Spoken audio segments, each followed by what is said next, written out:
Are we? I don't know how to start this one. All right. I'll start it then, yeah? Go for it. Ooh, what's that smell? Must be in the house of pickles. Is it off milk? Oh, what's that rice pudding? Shit, that's no longer a rice pudding. It's a squelch monster. Yeah, I take it back. Every time I ask you to start a show, I just regret it. Oh, it's the house of pickles. Here we are, Paul. It's Eli Silverman. Is there any sentence you don't start with an ooh or an uff or a roff? Yes. It's the house of pickles. Yes, we're here, Paul. It's cheap show time. Again, it's time for it. It's time for it, and you're Paul, and I'm Eli. And it's another It's the house of pickles. How does it smell? Milky? It's lammy. It's a little bit rancid today. It's got a bit of lammy milk. It's got a tang to it today. It's got a lammy kind tang. of lamb. Lemony. Lamb. Say lamb. Lamb. Thank you. I'm David You've Lammy. broken me, you know. I know. You've broken me. Sorry. I'm conditioned. Sorry. So, Paul, hello. Hello, Eli. Yeah. Welcome to Cheap Show. It's the economy comedy podcast for your ears, where each week we go through the bargain bins, the charity shops. To say, Oh, mate, just like I to had say, it planned out that one. I'm not going to say anything. You do the list of places we go to. Just do it. It's fine. I trust you on it now. There's nothing you could miss out or anything like that, okay? So just say it. It's fine. I will not interrupt while you're doing the list. Fuck off.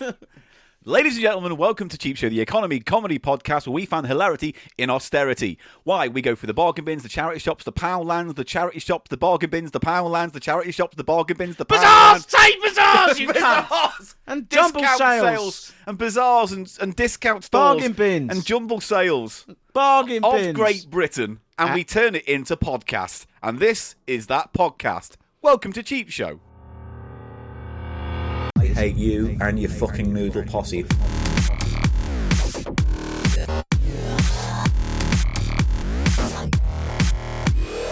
People love noodles, right? It's a fact of cheap show you're going to have to fucking accept.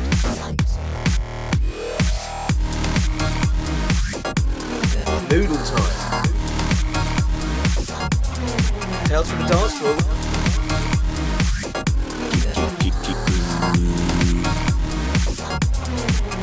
How's the pick going? The price of shite. This is Paul Gannon saying hello. Eli Silverman. Welcome to Cheap Show. And I go and I nuzzle.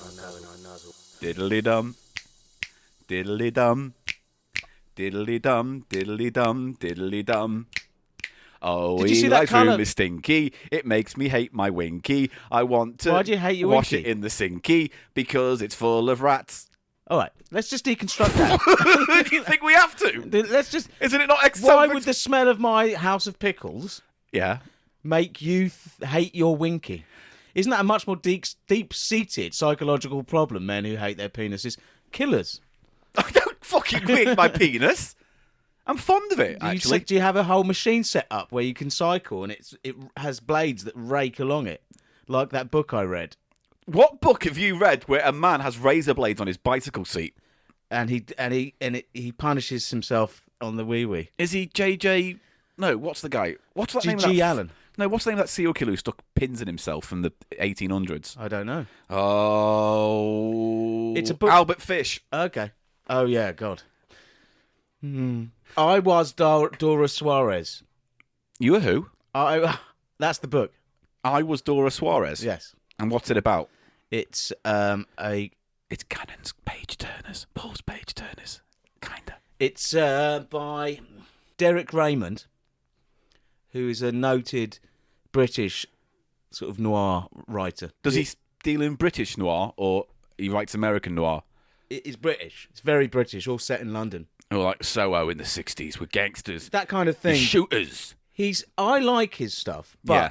he has these sort of police procedural novels where, you know, they'll find the policeman will find a cache of cassettes Yeah. that the victim recorded. Okay. Or like, you know what I mean? It's like, oh, here's his diary, or like, just, Right. You know, it's like these terrible, clunky expositional Okay. So what devices. book? It's not really about that, his writing. It's much more about the sort of prose. His first one, what was it called? Which he published under. What was that guy? I know you're bored. What was that guy who was anyone's found listening, dead in the woods? can you help Robin, me? and he was in the Labour government. Robin, Please help me. Rob, I'm trapped in this podcast that I can't get out. what was he called? Robin Heath. Robin. The guy who was allegedly involved with looking into the red-headed- Iraq War. The guy, that and he was politician. quote unquote found dead in a forest. Yes. Yeah, I can't remember his name, but let's just say his Anyway, name was Derek Robin Raymond Heath. that was Derek Raymond's real name. Oh, really? The Crust on Its Uppers was his first book, Right. which is very autobiographical, really, because it's about a sort of posh, upper crust sort of guy, slumming it in the underworld of 60s gangsterism, London. That's why it's called The Crust, as in the upper crust, Yeah. on its uppers. So it's on its But uppers. in one of means- his books, someone is sticking razor blades in there. I was Dora Suarez. Yeah. Yeah, the killer. He's a serial killer. He's a killer and he's also a self-flagellist or whatever, and he's built this cycle contraption which punishes his pee-pee. It's not, you don't want to Punishes do... his pee-pee. Why? Well, he's mentally unwell. And he hates his winky. He hates his winky. You know what? I just looked at the recording device we have, and for once, I thought, I wish I'd forgot to press record. I wish, in this instance, I'd forgotten to... Hello, welcome to Cheap Show. Yeah. We have a show for you today. Do we? We're going to go back to the FrothShop because someone was meant to do League of Snacks, and someone had a week to plan it, and someone... Do you know what happened Couldn't be today? arsed. Do you know, on that, Paul, do you know what happened today? You're unreliable. Like with the sheet I'm when it came budgeting to... myself, and I bought my lunch band me, and I was in a shop, and do you know what they had in those? What? Which we haven't done, which needs to be done. Go on. Brannigan's. Oh, we haven't done Brannigan's. Yeah, but I didn't have enough money to buy another pack, and I ate a pack. Sorry. But I'll get them. I've got a sauce for Brannigan's now. Your promises mean nothing to me, just so you know. Your promises mean absolutely nothing. What promise? What have I promised and not delivered? Oh, I promise I'll bring the sheet to the show in Oh my gratitude. God, Paul! One thing! Several years ago. I am and you still- will not drop it, and you punished me. You docked my pay without telling me. Yeah, I did. You know what I mean? I'm expecting 150 to come into my account. Only 100. I'm like, what the fuck is this? It's like, the fucking sheet. You forgot the Mate, sheet. you have no idea fucking how much that cunt. wrangles me. And it's just another situation today where it's like you have one forgot. one segment to do for this show out of the many I end up doing. I will source the League of Snacks and Crisps. Oh, you know, if it's noodles or it's fucking sauces, oh, you can't help enough. You fucking can't there help you enough. go, yeah. Well, they are the two fucking... But they're not specifically a cheap show fucking problem, are they? They fucking are. But they're only by default. Sorry, hang on. At 1 fucking minute now, Paul. Did you just say... Just correct me if I misheard this or something, yeah? If I've Tiring, got angry little like man. a build-up of wax in my ears or something, if I've missed... You're like the misheard mini you or bagel man of something, fucking podcasts. correct me. Shut up. Don't call me the mini bagel man. Don't want me, do you? Too short, aren't I? I'm just gonna I let can him see go. you looking down at me. See that? I wound him Sell up. me a bagel. Anyway. Oh, fuck a bagel. Anyway, like, better than you. Who are you talking to? No, I don't know. Furry bagel hole. That's just came into my head. Now, 1 minute, Paul. Did I hear you just say that sauce, Yeah. sauce, Yeah. and noodles are not specific to Cheap Show, as if they aren't the two central legs, the elephant legs on which this podcast is the foundation, the firm foundation. No.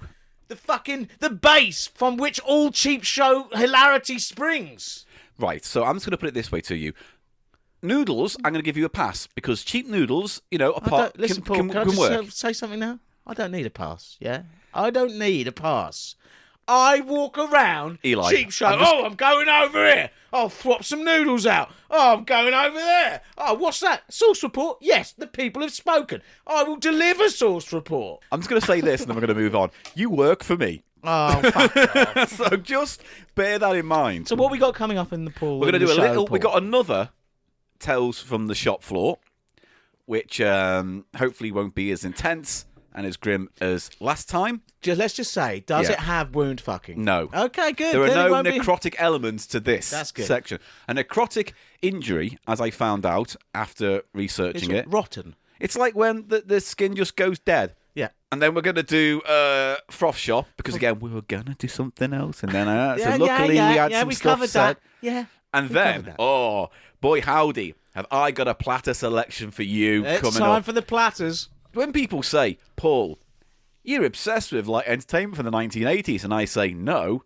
people will point out episodes like this to me and go, yeah, but you are, though. And then I'll say, yeah, you're right. You are. I am. Yeah. I've got a fascination with it. So this platter marries cheesy 80s like entertainment and rare records. And I Yes. can't be more excited. And we've got a single which was not in the right sleeve that was given to us by a fan. Yeah. And cheapskate. weirdly, yeah, a weird cheapskate. Not a weird cheapskate. He is weird, though, It was isn't he? weird that he gave us a single looking at the cover thinking that was going to be good. And it would have been. However, the insides, which we won't reveal now, end up having a weird parallel to the main event that I've brought along. It's strange. Now, could I just ask, before we get on with proceedings, Paul, could I ask, what has there been any update on the weird guy saying about the Louisiana gold No, hot nothing. sauce? After that email, that's it. The Do you thread's think it dead. might have been a bot? No. Like a weird bot? Like a weird algorithm? Well, no, why? Hot sauce Yeah, but then algorithm you're- working for the Tabasco company. But then or you're something. suggesting that like an AI listens to our podcast, picks out that thing, then creates an email and sends it to a You don't know what's going on these days. You don't know I'm what's- pretty sure there's not a robot designed to listen out for hot sauce news Mate, and email I was companies online the other and day. copy it. Oh, yeah. And Did you chunder? Did you do a little Did I cock chunder? chunder? Cock Little chunder? cock chunder. There's something noodly. I've been noodling and I've got cock chunder all over my hairy do you know belly. what? When I'm my cock chunders, I bring the fucking thunders. That's There you a go. rhyme. There you go, Tony. Make a t-shirt out of that fucking bon mot. Can I just do Tales from the Dance Oh, Shop? can I read this one, please? Do you want to? Yeah. Now, can I just say before I read this, before I give it to you to read, Yes. we take it as face value that when people get in touch, they're telling the truth, right? There's no way of knowing. There's no way of knowing. be a So bot. we don't know A if butt these bot. increasingly distressing stories that we get sent to this podcast are real, but we're going to take the word for it, and by that, I'm leaving it open to interpretation to this story. Okay. All right? Hi. Are you ready, Paul? Yeah. You ready for story time? And let's begin. Hi, Paul Hi. and Eli. Hello. No, don't. I'm Eli. Yeah, but you were busy, so I Do stepped it in. do it in my voice, All right. okay? Hi, Paul Hi. and Eli. Ruff, ruff, ruff. No. Anyway, I'll just continue. Just another quick story from my time working in a jewellery store. One of the weekends when I was working, the shop was having a lot of renovations because the building was quite old and pretty much falling to bits. Mm-hmm. There was a team of builders that were stripping all the furnishings and taking everything apart. But they started upstairs where the offices are so that the shop could stay open a while longer before having to close for the refurb. Fair enough. There was also an extremely creepy-looking electrician who was very reserved and didn't talk much. Anyway, whilst taking up the floors in the toilets, they discovered all the floorboards. All the floorboards. What are they? Are they like creatures that live in the floor? Fuck yourself. No. No. Oh, the Floorboards. Actually, that sounds like a 60s folk band kind of thing. Now, ladies and gentlemen, singing Harvest for the World, the Floorboards. Not Harvest for the World. That's an Isley Brothers song. Mate, I'm not looking Did you for... say the 60s? Yeah. Well, the Isley Brothers Oh, wrote Harvest for the fuck World in off. the mid-70s. So don't... You know what I mean? Don't. Should we get it out of the way? Strewn Onions. That's the imaginary folk band from the 60s on this podcast. We are Strewn Onions. And this is Floorboards. Floorboards singing. Oh, the willow, it leans into the lake, and the witch from underwater, she's got the eyes of a snake. We are Strewn Onions. I'm dying episode by episode. Oh, the willow, oh, the willow, oh, the willow Read lady. the email, please, Mr. Okay, Silverman. sorry. So, floorboards. Anyway, whilst taking up the floors in the toilets. What's wrong with that? I'm just saying, Okay. you know. Yeah. I mean, the For- toilets... foreshadowing. We're Yeah. foreshadowing. So far, creepy electrician, floorboards, toilets. You got any predictions what I mean, happens? I read it, so I know. What do you think?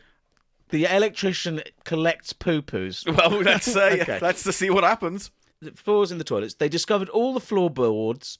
You got to say floorboards. stupid word. Floorboards. It's a stupid word, isn't it? No, it's not. It's actually a really simple word. Floorboards. But why does he need to say the word floor? I'm just going to have a little style tip here. Because there's a difference between floor and floorboards, isn't there? Yes, but it's contextual, isn't it, Paul? So anyway, whilst taking up the floors in the toilets, they discovered all the boards were starting to... You know what I mean. Okay, I would have gotten that, yeah. But he was being a that's bit it. more... That's a He's style tip. over-descriptive. He's being way over-descriptive. Doesn't mean you still get... Also, I just noticed, while we're on it, I mate. noticed before, he says very reserved and didn't talk much. Bit of a tautology. Do you know what I mean? If someone's reserved, you assume they don't talk very much. Just a bit of a tautology there, Paul. That's all I'm saying. You pedantic little fuck. Jesus Christ. Oh, I can't say floorboard, so now I'm going to correct the writer. I'm just being aggressive because I fucked up saying floorboards twice. No, but I'll say it. Floorboards, floorboards, floorboards. That's really weird when you start saying it so much. Floorboards. I think Eli's broke. Floorboards. Floorboard. The floorboards. Floorboards. It's a great word, that. It's not anymore. It's become nightmarish. It's going to become my bedtime word. Floorboards. Right. Go on. They were starting to break apart and separate, forming large gaps. Mate, take a breath and go. The floorboards were starting to break apart and separate, forming large gaps in between. Right.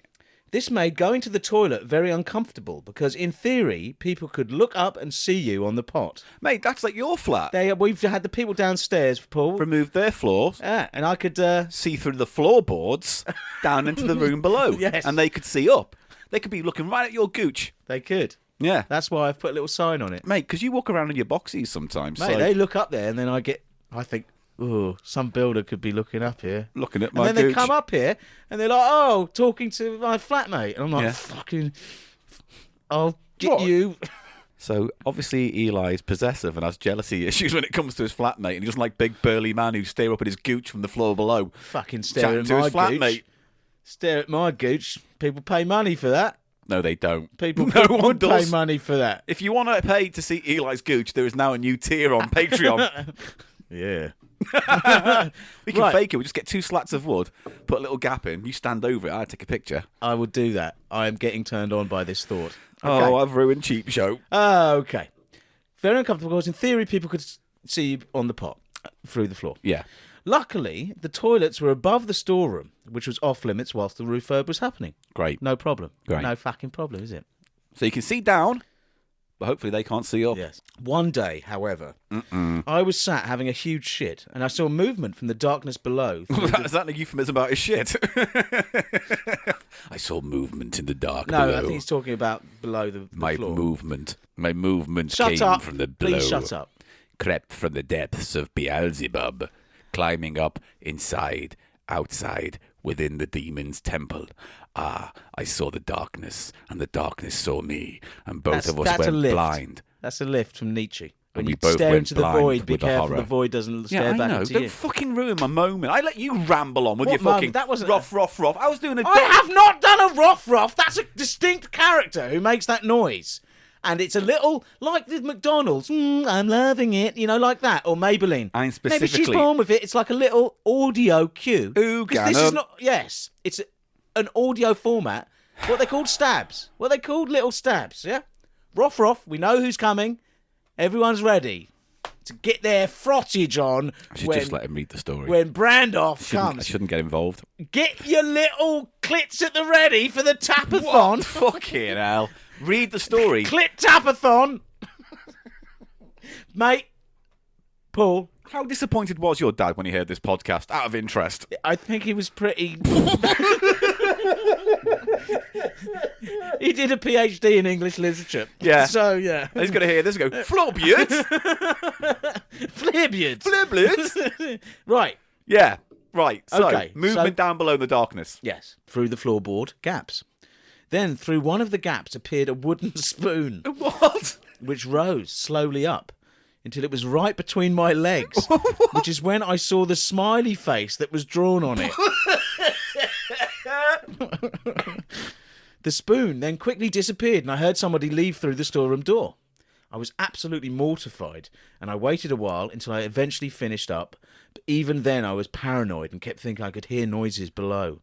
My face was bright red, like a cherry tomato, when I went and reported it to my boss.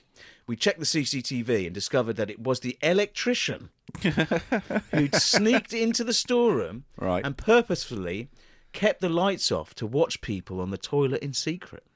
According to the timestamp on the recording, he'd been in there for over an hour watching different members of staff, but apparently I was the only one to get the spoon experience. My boss fired the electrician straight away and reported him. I didn't return to work for a while after that. I hope that was an interesting tale for you. Absolutely love the podcast. Thank you, and look forward to it every week. Cheers, Tom. Thank you, Tom. Thank you, Tom. I like that. What a terrifying puppet show. I know.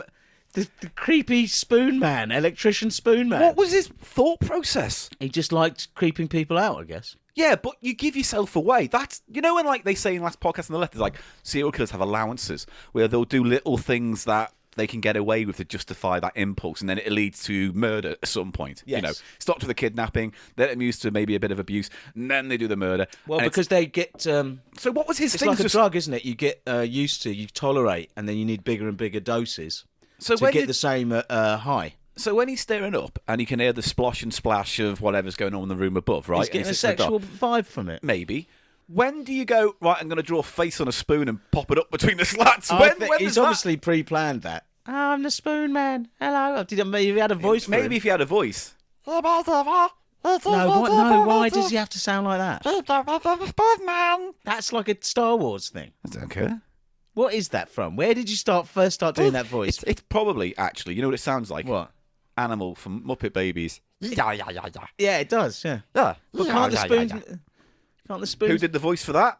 Oh, I've just forgotten as well. He also did the voice of Gizmo, and he was a judge on America's Got Talent. Mendel. Ah, fucking hell! Oh, don't say hello, Google. I can't. I've turned it off. Turn it off. I've turned it off. Howie Mandel. Howie Mandel. I've heard that name. Yeah, yes, he did the voice he's a of great Gizmo. voice actor. Bye, Billy.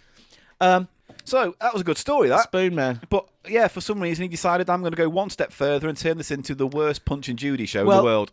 He probably didn't think there was CCTV in that particular storeroom either. True, Didn't but he? again, I don't think he sort of thought. But again, I think he you thought show he'd your get away hand. with it. Well, you show your hand though. He was getting away with it to some extent, and then he goes. With the spoon was a step too far, as Do you think the spoon was like a request, like put a bit of poo on the spoon, and then I take it back down, and then you hear nuzzle. Oh, Paul. Why? Thank you. Paul, this podcast is meant to be about... It's a comedy podcast about cheap It was, stuff. yeah. But why every week we seem to have something about eating shit? Right, well then, here we do. For now, Yeah? we'll do no more for the next 10 episodes. We can't mention eating poo. We ever can't again. talk about poo. We can't talk about eating poo. We can't talk about playing with poo, having a poo, being pooed on, throwing poo, catching poo, smelling poo, hearing someone poo. We can't talk about wearing poo. We can't talk about using poo to draw words. We can't talk about freezing a poo and then bumming yourself with your own poo. Okay, well there we go. There we go. No, you need to calm down before we carry on with this podcast.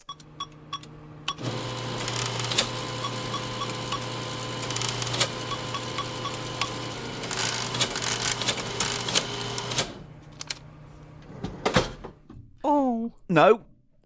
I'm changing the story of the froth shop. Oh, yes, that's what you said, because We you blew up we blew up the urchin, whole froth shop. and Mr. Gannon and the urchin were blown Gone. up. Yeah. So now, here's what I suggest. Okay. The froth I'm shop all now ears. lives. The froth shop now exists in the future, right? In the far future, right at the edge of time, right? Okay. Like the restaurant at the end of the universe? Yes. It's just like that. Now you've put me off. How have I put you off? I don't know, that question and then you taking your inhaler, it was just weird. Come on. It now exists in the far future, and Yeah. as a result, they have every candy ever made there. And what's going to happen is It's like a library of every sweet ever Yeah. conceived of. And what's going to happen is every week, or when we go to the froth shop, I'm going to send you into the future, right? And then you will speak to the mother brain control system that looks after the froth shop. Okay. And I'm not going to say mother brain because that's Something Metroid, else you isn't it? nicked, Yeah, yeah. it's- yeah. So I'm going to call it Brain mother. Granny Thought. Over mum. No, Granny Thought. I'm going to send you into the future to see Granny Thought. Could she be called Granny Thought 3000? Yes. Okay. Granny Thought 3000. Oh, that's hard now because now Granny Thought 3000. Granny 2000. Thought Five. 3000. Anyway, you're going to go into the future and you will interface with the Granny Where Thought. do I find this time machine? Well, Am I an urchin? Perhaps. And I find the time machine. Oh, walking down the streets of Landrow. Oh, I got matches. What me selling? The matches. Hello, ma'am. You want some matches? 2 fucking minutes in and he had to drop a character. You want some matches? No! Right. Hello. All your characters are hateful. Do you know that as well? Hello, sir. All your characters Do you- have I've got a paper here. Do you want a slither of hate Do you want in a them. paper, No. mister? Wanker. No. Right, what's this? Oh, mate. Oh, look at that. Lubba dub. Look at that. It's a little box, but it looks very ornate. And it looks very ornate. Oh, I might get a few bob for this. Down the old fencing shop. Oh, I'll just see if This I is can... increasingly becoming Eli Silverman's fucking audition tape, isn't it? All right. Oh, I'm the little urchin boy, and I'm gonna... Oh, but I'm totally different from the one who got blown up. That was my mate. Tom. Tom, right. So not only is the character long since dead, but only then do you decide to name him in passing. He was Tom. It was unknown to me as Tom, but Oh, anyway, hello. I'm little Billy. Hello, Billy. Who are you? I am Paul Gannon. I'm not doing a character. Right. And listen, I need you to do me a favour, little Billy. Oh, I'm too I old only to... do favours for money. No, we're not fucking doing that kind of material either. We're keeping it What clean. do you mean? I'm a keeping little this urchin. clean. I've got to fucking keep my keep. I've got to make my keep. I've got to make my nut. I've got You're to going to make your nut. I've got to make my nut. Every month I've got to make the nut. Oh, washerwoman Henry. You're a washerwoman called Henry. Hey, she's the landlady. Yeah. Where I live. I sometimes think you've got problems. All this... I've got problems. I'm little Billy. I'm on the streets. I'm Billy. only 8. Billy, I need you to go into the future because I'm Oh, too it's old in this to. box that I've this set box up, that the you box, found. yes. So I'm moving it forward. The narrative that you've written. I'm enacting your dreams. this is not anywhere near my Oh, dreams. I'm a little fucking scrub of me. I'm a little urchin. Oh, but what is in the box then, Mr. Gannon? Well, it's a time machine, and I'm going to send you into the future to go to the FrothShop where you'll meet Granny Thought 3000. Oh. And you'll report on the candy. Does she need matches? No, she won't because she's a computer from the future. Does she need I don't papers? think she needs fake papers or... Papers or matches? No papers. She doesn't need the news. She doesn't need Does she know matches. all the news from history? She 'cause just she's needs at the end of a time. human being to taste her frothy goodness. Well, scrub and duck, fucker. I'm up for that. Right, hold down that red button. This one. Yeah. All right. And then I'm holding count it. to 3 and you'll go into the future. I'm holding it. Should I press the button as well? Yeah. God, that jag every single week.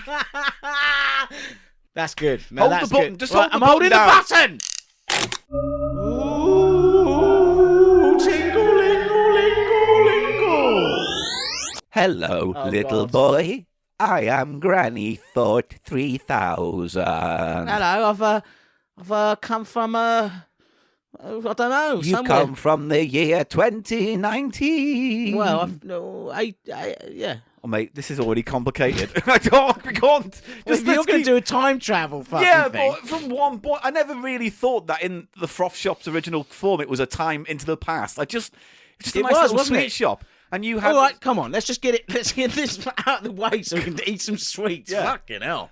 So, would you like to try some of the candy I have in store? I would love it. I'm absolutely Hank Marvin from the Journey Through Time. It seems to have completely emptied all my stomach of all its stuff and the juices. Does this form frighten you, little boy? God. No, don't frighten me. No, I like this form. This is good. How about I take the form of your friend in the past, Paul Gannon? Oh, you know who I miss? What? Since he got blown up with my friend Tom. Yes? Gannon, the FrothShop owner. No, you know what? We're not. Hello, I'm Paul. This is Eli. We're going to take some cheap candy. Yay! Come on, get out. We're not doing the FrothShop character. It's no point. There's no point, is there? Tingle-lingle-lingle. 6-7 minutes of this shit. No, fucking hell. Terrible, mate. So, Digitize Alive again, got loads of goodie bags from loads of people. I lost track of who gave me what. So, long story short, I have 3 bags of candy that we're going to try today. Ooh, baby. Interesting. Oh, baby. variety, but they could be extreme. Let's find out. Are they extreme? What's the first one? Hand it over.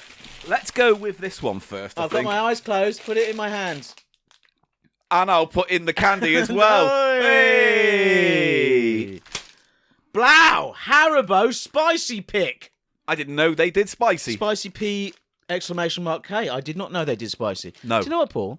It looks like everyone in the world is jumping on the spicy bandwagon these days. I guess so. Now, it looks like it's French because It says nouveau on it. It's new. Yeah. So we haven't yet tried, No. and maybe they're coming up. I don't know. But Yeah. the bubblegum ones, fizzy bubblegum. I ate them. You ate them. All of them. What were they in like? one gorgeous. I ate them Really? in one What's sitting. the flavour like? Bubblegum. It's better But fizzy. it has a fizzy sour kind of crystals all over it. Nice then. Yeah. That's why I ate the whole bag in one sitting. Yeah, and we were meant to do them on the show. Yeah. Yeah, but guess Well, what? then we're one all because I ate those Brannigans today and thought this would be great. But they were Should great. we just do podcasts in our head from this point on? Let's just do podcasts in our heads. Let's never release another episode again. Yes, so this is Haribo Spicy P! Exclamation mark K. I wonder what that refers to. Oh, mate, and these, like those ones that we had, the jelly beans. Remember the chili jelly beans that we tasted last time on the FrothShop? Yeah, and they had a scale. It had a different levels of heat for each different flavour. These have different shaped, different levels of heat, which you've got a that's key on the handy, isn't back. So these ones are extra hot, I guess. The ones that look like a little devil, is The it? devil and the trident. Yeah. These are in the middle. What is that? It's like a chili chili. pepper and a... Or the chili pepper. and the cool ones is like a blue lightning bolt. So, this is. I like the fact that they're differentiating the heat. shall we? Shall we? But shall we start with the ones that they say the least? Of course we spicy? should. Yes, we should. Shouldn't Now, interestingly, when we did that other one that had that scale, I didn't really notice much of a difference between. It wasn't that any much them. of a difference, was it? No. It wasn't. Yeah. So- oh, by the way, I tasted some of that chili chocolate that came with the dark. yeah. Just totally inedible. You know what I said Yeah, that, yeah. didn't I? I said it ruins the Too taste spicy. of both. Yeah, way too spicy. It makes the chocolate grotty and the chili seem cheap. He's having a huff. What do you think of that? Oh, it's very fruity. Very fruity. I'm not getting any spice. No, not at really. all. So let's start with Actually, what they say. I'm going to hand you. No, go on. Actually, what? I was going to say I could taste a little bit of spice at the There's back a of my bit. nose. There's a bit of one. Yeah. So I'm going to have a blue one. This Little is the blue blue lightning. one. I'm serious. I can't find another blue one. Oh, shall I go with halfies with this? No, here I've got one. You got one. All right. Now, Haribo, one of the biggest sweet manufacturers in the world, I would have thought. Kind of came out of nowhere. You know what I mean? It's like all of a sudden Haribo. Yes. But it was like in my head, Haribo was always like the cheap knockoff because you always used to go for Maynards or Starburst. I think what it was, we've discussed before that you do get it, but you don't as so much get these days the separated penny Pick and sweets. mix, yeah. Pick and mix. And they sort of fill the gap in the market because they have. they specialise in jellies, basically, don't they? And they do it very well. And yes, and they've got a load of different types. I like those ones which are the little berries with the hard little nubules Yes. all around. Like I like raspberry. I like sort Smurfs. of- Oh, and Smurfs, are they good? They used to do these things called, I think, wheels or bike wheels. And And they're they were good, just are they? basically like roll-ups that you could stretch out. Oh, nice. Yeah. So let's start. Is that like a blue raspberry flavour? Mm-hmm. Now, it's not very hot at all. Quite nice though. It's very nice. No heat there at all, really, I think. Just tastes of blue raspberry with a little bit of there's no sour heat. crystal on. But fine. Maybe that's the intention. Is it just because of our hardened mouths? Pardon? Is it because of our hardened mouths? I think I'm getting a little. Would you like me to put something hard in your mouth? Don't sigh when you've been doing, shall Here, I have swap it out? And then get the thing Yes, out. but I do it with some elan and artistry. You do it with a lamb. Yes, that's why it smells so lammy in here. You've been having sex with your meals. I've been, yeah. Sheesh. Shut up. Right. So this is a green pepper. This is a green pepper, which is meant to be halfway up, I guess. And I've got one here as well for me. Excellent. This is like a little jalapeno. Jalapeno. Same flavour. Almost. That's like pear flavoured or something, isn't it? No, there's definitely some chilli on that. It's not that strong, though. No. So far, if I hadn't been told, I wouldn't know. You would. I wouldn't. I don't think I fucking would. would. I don't think I would. I don't think I would. Based on the two flavours so far, I wouldn't go, they're spicy. You're getting a bit of... No. I've got a bit of heat in my mouth from that. They're a bit like the chili millies. They're reminding me a bit of the But chili the chili millies. millies that were hot, though. And they were also juicy. Okay. Well, Paul, all I can say is you're a hard man. I'm waiting. No, you're not getting Here's that a Trident. You want a Trident? These are going to be the top hot. I'll try the Trident. But these are quite nice, aren't they? Yeah, they're tasty and the gummy's nice consistency. Give it a suck. Suck all the stuff off it. See if you can get some heat coming out. And what about the candy? Hey! So far, they're nice, just juicy. I'm actually They're a bit... spicy. I can't... There is a little bit of heat. You do feel it on There's your tongue. definitely some heat but on that there's one. no spike to it. You know what I mean? It's like a warmth rather than a Yeah. spike. Yeah, but you wouldn't want to make them too spicy. I like that. I like that. those. That's the other thing. Sometimes those chili candies, you have one or two, you think, oh, cute. I'm not going to finish them, though, because But those actually, you might. one stoned evening, they'd be gone in a heartbeat. Yeah, absolutely. So, nice. Those are nice. Not particularly hot, but I guess they have to... It's not for the hotness market. Now, what's It's next not. in the froth shop? So, next in the froth shop, Têtes brûlées, Bill. I think maybe all these came from France. Now, these are framboise, which is raspberry. Yeah. Fraise, which is strawberry, Yes. I think. Gouttes hyperacides. Do you know what that means? No. Super sour. Well, we'll be the judge of that. Hyperacides. Super Acid. sour. Yeah, as in acid. Acid. Acid. Acid. Boom, boom, boom, boom, boom. Yes, yes, yes, yes, yes, yes, yes, yes, yes, yes. I like the sweet. Yes, I like the sweet. Hyperacid. Yes, yes, yes.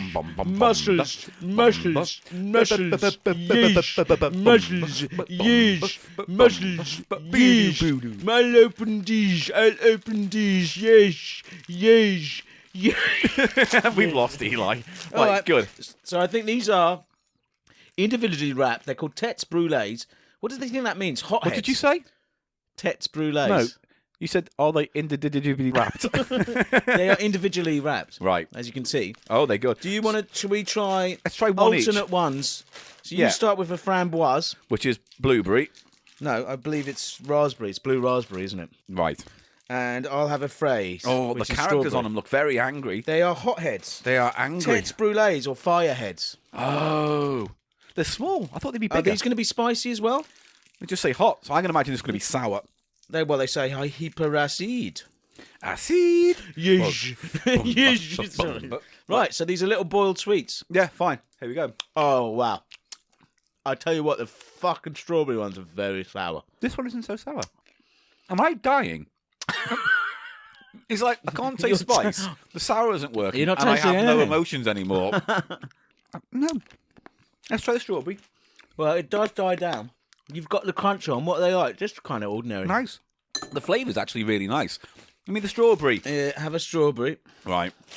and I will try the blue raspberry. Maybe that one. was just maybe that was a freak. Maybe that wasn't particularly covered very well. Mate, you just better hope you're not losing all sensation in your mouth.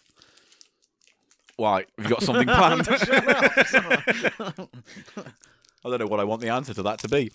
Here we go. Oh, that was much more sour than that one. Oh, Yeah. Okay. You must have had the dud on that first It go, must have because been a this is dud. extremely sour. I'm trying to... oh, Definitely a raspberry. oh, baby. It's sour, very sour. If you like sours, they're good, aren't they?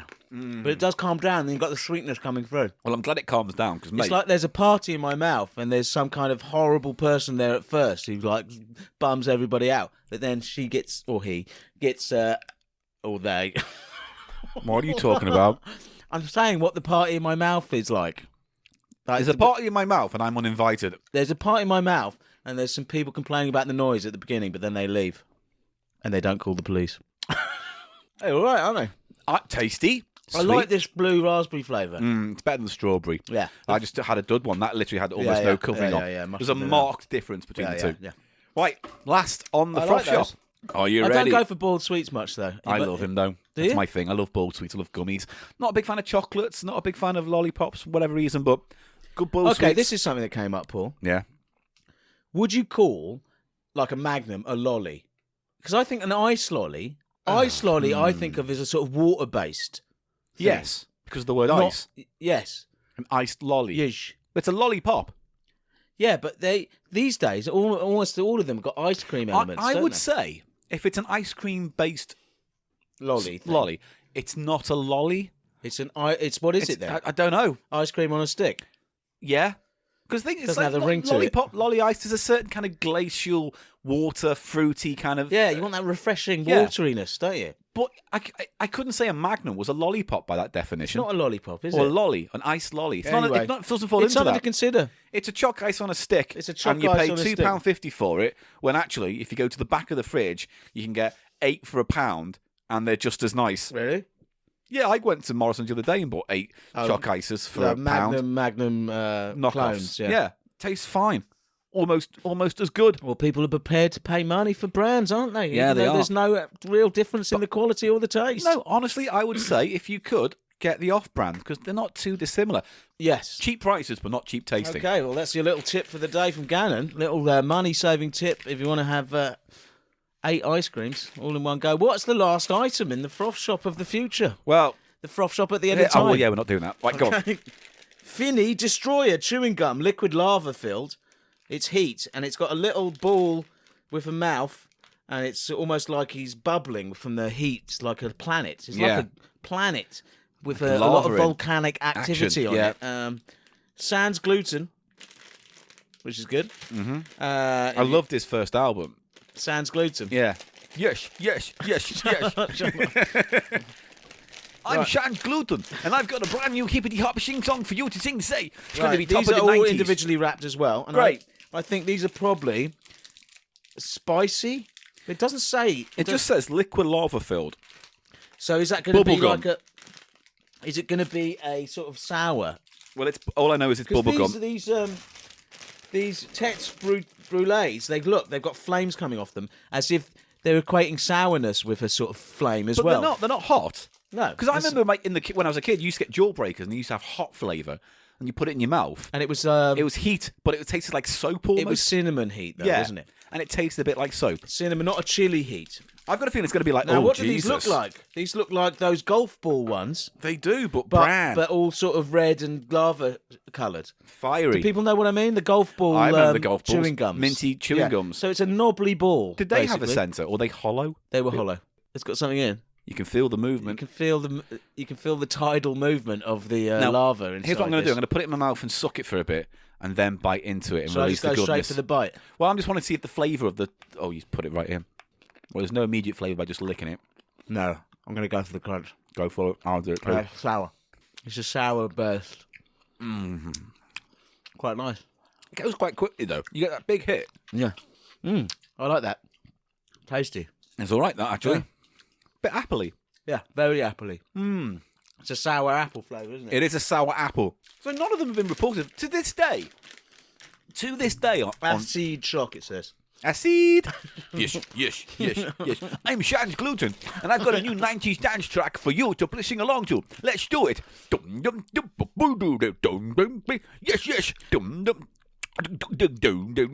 Yes. Yes. Yes. Six body. Yes. Little brown spoon with the face shop on it. Yes. Toilet spoon man puts his head up. Yes. Toilet spoon man, very bad man. There you go. Sample that. No, come on, say yes. Yes.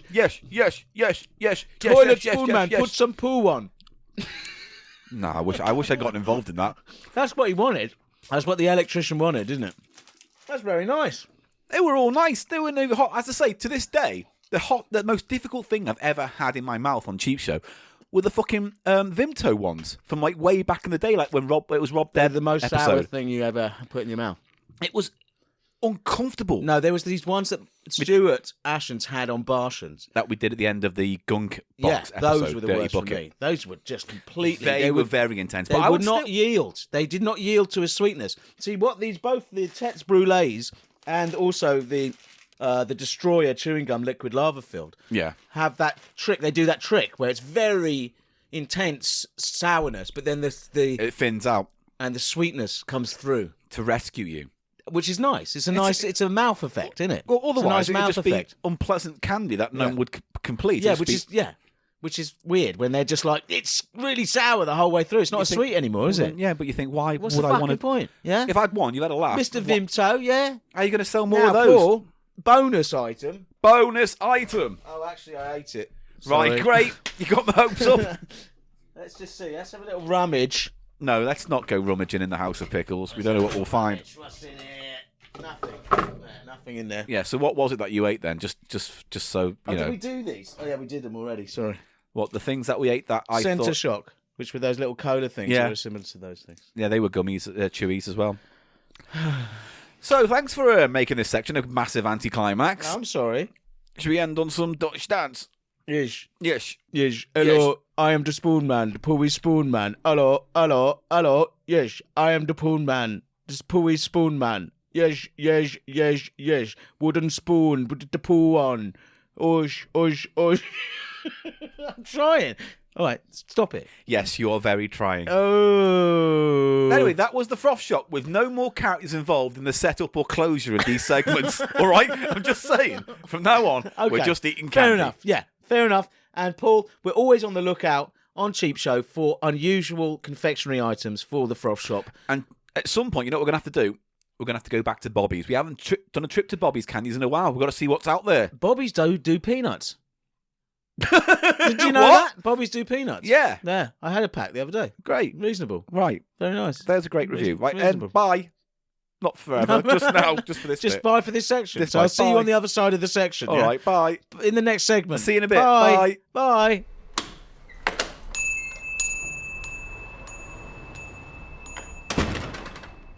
Hello. Oh, hello. How was your segment break, Paul? Oh, wow. I got a cup of tea. Yeah. I had a cigarette. Yeah. I relaxed. Oh, my God. I was just here. I watched Love Island. Oh, yeah. Oh, I can't believe that got together and won. Fucking hate that show. Have you seen it? Have you been No. subjected to it? It's like I don't want to talk about Love Island. I'm not. I'm going to talk about reality shows in more general. Do you think they're on the way out?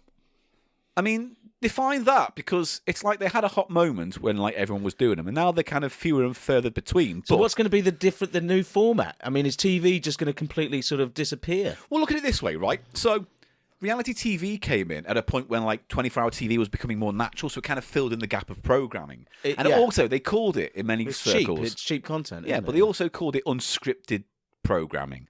It wasn't reality, it was unscripted. Yes. Basically like Cheap Show. It's unscripted. Yes. And there's a bare framework, and we Yes. try desperately to fill the void. And we sort of manufacture conflict Yeah. between us. Anyway, fast forward 10, 15 years from like the height of Big Brothers and all those kind of shows, and Survivor and all those big things. Yes. Because of Netflix, more people are watching dramas again. So more people are watching Peaky Blinders, Game of Thrones, This is what I mean. all It's these the kind of craze things. of the reality is binge-watching sort thing, of yeah. Stranger Things, all these shows. People are getting back into drama now because that's where the tide's going. Interesting. That was the question, and you answered my question. Thank you. And I actually think it stems with shows like Twin Peaks and Lost, those kind of shows that drew people in. They were forerunners of Yeah. the serials that we have these days. Yeah, because Lost had a lot of problems, but I still love it. But Lost really was like the last event TV because millions of people watched it and there was a whole mythology around it and it was bigger than the program in terms of its legacy. Yeah. But it led to shows like Fringe and then Supernatural and then all the superhero shows and blah, blah, blah. It kind of opened up all the floodgates. Buffy is probably a big example of that as well. Buffy's Yeah. probably a big Yeah. reason why we're watching things like Stranger Things now. Yeah. So there you go. Is that your question answered? Thank you. Right, we're doing Silverman's Platters that I've had to come up with again. I've got platters in the locker. Like? Well, by the way, I Mm. think we've mentioned this, but I'm just going to bring it up again. When we do our Moog sequel, someone says it has to be Electric Moogaloo as the title. Yeah. I don't disagree with that. We call it Electric Moogaloo. It's fine. We're gonna rock down to Moog 2. Electric Moogaloo. And then we get it squelchy. Bum, bum, bum. We're gonna go down to Electric Moogaloo. And it will be modular. Bum, bum, bum. I see the man and the lion. Wow. That's a great tune. Anyway. Paul, who's that? so- Eddie Grant? Yes. What else did he do? Joanna. Give me hope. Joanna, give No, me... I don't think he did He that. did a cover of it. No. Give me hope He until did the Walk morning On to come. Electric Avenue Yeah. and then Me Take It Higher. And he also did, Eddie Grant. what was his other big hit? I'm pretty sure it was Joanna. He was in the Foundations, wasn't he? Of what building? No, not the Foundations. The Equals. Equals. I always get those confused. Yeah, because you're racist. No. They were both early He also pioneered... multiracial bands, yes. Yeah, so he had a platinum single with Electric Avenue, which is a great track. He also pioneered the genre ring bang. I have never heard that word before in my life. I'm going to find out what ring bang is. Ring bang is variously a Caribbean fusion of music genres, a philosophy, and an aesthetic, propounded by Eddie Grant in 1994. Okay. Stylistic origins, calypso, reggae, tuck bands, and zouk. Yeah, zouk is another sort of folk music. And he says in an interview in 2000, he defined it like this: ring bang, oh fucking hard, ring bang. It's like floorboards. It's not. Ring bang is the thing that makes the soul quiet. That in a musical concept is rhythm. A child is given ring bang when a mother rocks it in her arms. Ring bang allows the slaves to communicate. Ring bang is the bridge that allows us to stop us being insular. It is the concept predicted on our being able to communicate with one another. Predicated. Yeah. There you go. What else? What other songs did he do? There's another big hit from the Electric Avenue era, the 80s. Baby Come Back. That's the Equals. Baby come back. Boom, Do, do, doom, do, do, doom, do, doom, do. doom, Baby come back. Doom, doom, doom, doom, doom, doom. I picked up that that on 7-inch the other day. I forgot because I play the Foundations when I'm DJing. Yeah. Baby, now that I've found you. No, I can't let you. No, that's not. Baby. That's their now tune that as well, I've but I play their found other one. The Foundations, which is Build Me Up. Why do you build me up? Honey Bunch. Buttercup. Buttercup. Was that it? Baby, just to. Yeah. Why do you build me up, Buttercup, baby, just that to song let was me down. everywhere when that film came out. What film? Something about Mary. Yes, so that was that's the why big it still song, goes down quite well with the millennials these days, Paul. Yeah. He returned to the air charts in 1980 with a song called Do You Feel My Love? The opening track of Can't Get Enough. I love you, yes, I love you. I don't want to dance. That's it. Dance with you, baby, no more. I never do something to hurt you, no. Oh no, the feeling is bad. The feeling is bad. I don't want to dance. Yes. No, don't ruin it with bringing songs. He glued to them. did like dance remixes of his own tunes, didn't he? That was that big dance remix of Electric Avenue. Oh, apparently. He did the theme song for Romancing the Stone, but it was cut from the film at the last moment, and it stalled outside the top 50 in the UK as a result. Romancing the Stone, because Billy Ocean. Well, that was for the sequel, though. That was Jewel the Nile when he The did Going Gets Gets Tough. I listened to that again last night on a whim. Do you know the opening? Do you know what's really hard to get through? What? The opening of The Going Gets Tough by Billy Ocean. When the going gets tough. It goes, it's got all these fucking stupid effects. 80s, yeah. Go, 80s MIDI sort of effects, doesn't it? Yeah. I don't know, I kind of like it. It's terrible. The opening is terrible, really puts you off. Bit like your mouth. Anyway, Eddie Grant, a pioneer British black musician. Yeah, and Definitely. we've talked. I'm glad we managed a little segue then. Also, what's that? Did you hear that tune? That kind of weird reggae funk tune I've got that was him as well. No.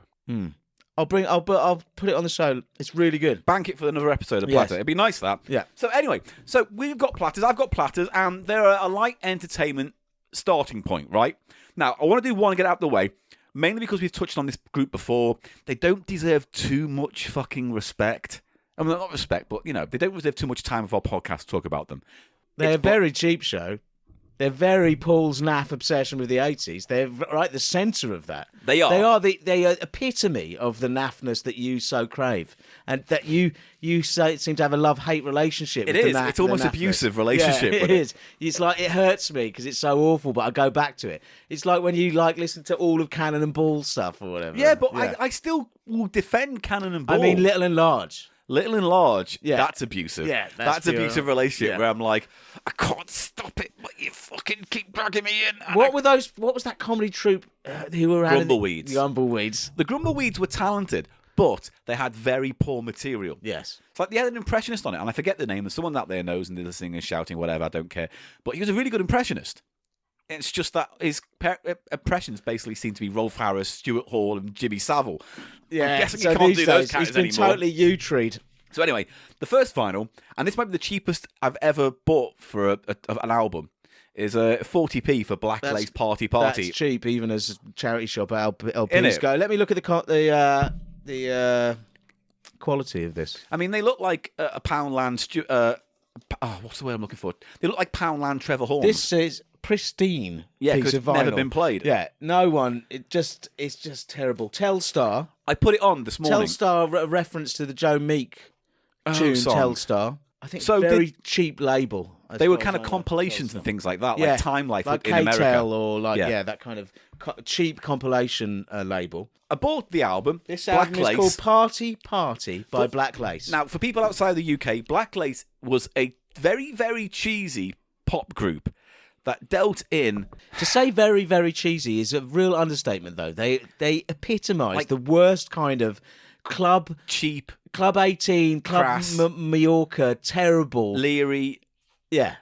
I mean, look, they served the purpose. They in were that. awful. They had the worst hair of all time. Yeah, but that's why I said they look like kind of Poundland Trevor Horns. Look at them with they've got like boxing trainers. Yeah. Oh, God. Adidas boxing trainers, but they're not actually Adidas because they got 4 stripes. And, like, the hair is like his roots are coming through, that kind of two-tone hair with blonde highlights. It's the 80th thing. But what interested me, Paul, about the cover, Telstar, it says, as seen on TV. So where were they seen on TV? On top of the It just pops? means advert. It just means that advert for this album was on TV. That's so That's cheap, what they mean. isn't it? Terrible. But I guess, though, if an album's... Party, No, this is called. If an album is advertised on TV, then there's a bit of respectability behind it because they've managed to secure the money to put it on the air. You know what I mean? To sell it. So that's what they're saying. It's like... It's all right. It's not a piece of safe. shit, this. It's not like Stars on 45. Yeah, it's safe. Even though it's basically Stars on 45. Yeah. And the cover depicts a party because it's called Party Party, A this very LP. 80s party. And you've got the 2 members of the group. There was 2 of them, wasn't there? Yeah. And they're quite indistinguishable from each other, really, weren't they? Both blonde guys and or bottle blonde With guys. tight trousers on. I do like high his tops. silver vest though. And then behind they're doing the conga. the conga, aren't they? So it's that kind of party. Well, it's like in the UK, there's a particular kind of party. It's always like someone's 40th, and there's a DJ, and they play basically everything that Black Lace covered. So it was like Superman and Do the Conga and Soup, and I said Superman. You know what I mean? What's All the conga cheesy- song? Do, come on and do the conga. Do. But what's that? Put it in, A train put it around. out. What's that one? What? Put it in, put it out. And shake it all about. That's how you the The hokey cokey. hokey cokey. Or hokey pokey in America, isn't it? Is it? Yeah. Now the hokey cokey, they could be doing that as well. They could be couldn't doing 'Cause that. That's a dance but that you do in a more- big line. Yeah, isn't but it, as usually well? not in it. That's the conga line, though. Ah, you know. Usually in a circle when you do the hokey cokey, aren't Oh, really? you? You jump And in you and put jump your out. left in, You foot put your in. right out. Yeah. Hey, did you hear about what happened? The guy Put who your wrote the left hokey nut cokey. in, your left nut out. You know the guy who wrote the hokey cokey? Do you know what happens Is when he this a died? joke? Mm-hmm. Yes. Do you know when he died? Yeah, this is it a took joke. him forever. Because when they tried to get into the coffin, they put his left leg in, and then they took his left leg out. You know how it Very goes. bad taste. Very bad The taste. reason why I'm bringing this up, though, this So album... can I just describe the cover? Yes. So they're doing a conga line, and then behind the members of the band, I you've thought got we'd spend 2 minutes on this. I guess I was wrong. you've got like a hip young lady, teenage lady maybe, then a younger Again, girl in a very behind that. 80s way. So, you Then know, you've got tracksuits, granddad behind her. Yeah. Then you've got the couple, mum and dad, and Mr. then and Mrs. Plain. and at the back the little kiddies. Yeah. who Everyone look can about enjoy 10. this album. So it's like a party for everyone. isn't it? Everyone can enjoy So the songs. was that their appeal? They had a cross-generational appeal. Well, this is what I want to get into. So I bought that because I saw it and I thought 40p and it's got Agadoo on, which is their big hit. It's Which the was one they... just so awful. Such an awful song that makes you just die we've played inside. it on the podcast before, but let's just put a little bit of it in now. Agadoo, do, push pineapple, shake the tree. Agadoo, do, push pineapple, grind coffee. To the left, to the right, jump up and down and to the knees. Come and dance every night, sing with a hula melody.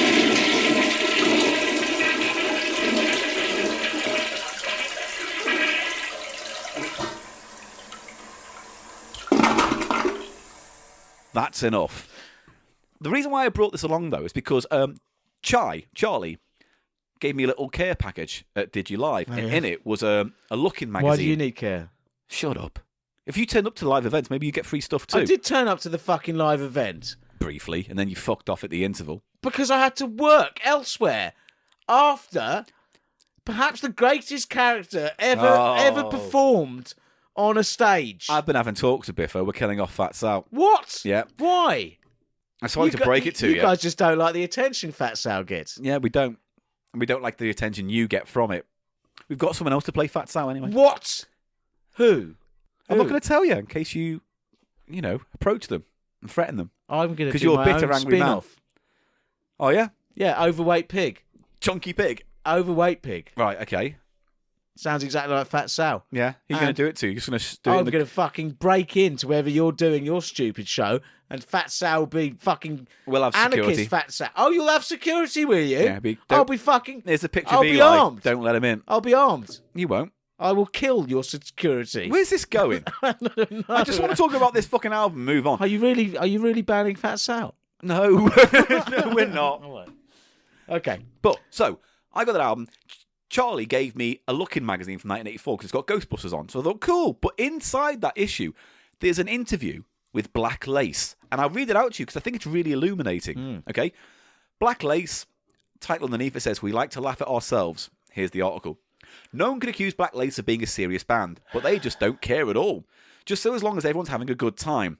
Alan Barton, who I presume is the main guy, told Looking's Phil Parson all about their knack for making catchy, fun records. Here's where it gets interesting. I mean, as much as talking about Black Lace is going to be interesting. A string of hits like Superman, Agadoo, and now Do the Conga have left the duo wide open to criticism. But Alan doesn't mind. It's funny when we read what people say and laugh. I like to think we laugh at ourselves because we're doing things that we really can't be taken seriously. I like the way it's done because everyone takes the mickey, but it's in a nice sort of way. We can't be taken seriously, and we don't want to be. God, say that again in a different way. Fucking hell. Not that. Not serious. Just not serious. No. We don't take ourselves seriously. No, of No, course. we're not serious. It's a joke. Absolutely not serious. We're And I a joke I bet band. they get into the studio and they're like, right, fucking serious. Now make this a masterpiece. But then the next line it says, "Not with the kind of thing we're doing now." As if this is a stage of their career. Yeah, and they want to. I Yeah. mean, where are they now? I wonder. Well, life wasn't always one big party for Alan and his partner Colin Routh. So that's the other guy who does the piano. Routh. Once we tried to be really arty, doing ballads, but no one was interested. So now they concentrate on giving everyone a good time. When we play live, we get up there, have a laugh, and a mess about, and everyone's joining in. Although Black Lace's success had been fairly recent, they have been together since 1979. So this was 84 when the magazine came out, so 5 years. When, as a four-piece band, they represented Britain in the Eurovision Song Contest. I don't know what that band is, and I have to find that out.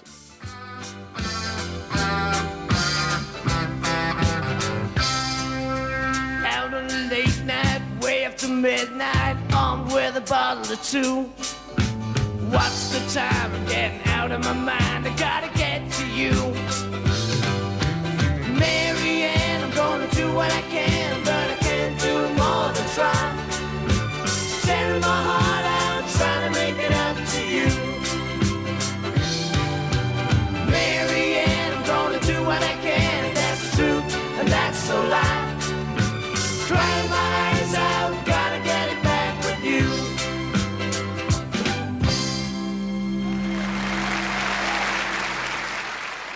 As a four-piece, but that's Agadoo. But they just No, were they a weren't. four-piece. No. They weren't. I don't even know if they were called Black Lace. So you're sure it wasn't Black Lace? I'm not so sure they weren't They called could have Black just Lace. had two other members or two people they hired to dance Yeah, around. either way, they represented Eurovision in '79. After that, they were popular in Eastern Europe, but never got anywhere in Britain. They called it a day in 1981 when they were stuck with £8,000 of debt. But Alan and Colin stuck together. We started again. We brought a little van, played in pubs for £25 a night, and slowly paid off that debt. Then we slowly built up the equipment and moved on to a bigger van, and it eventually paid off.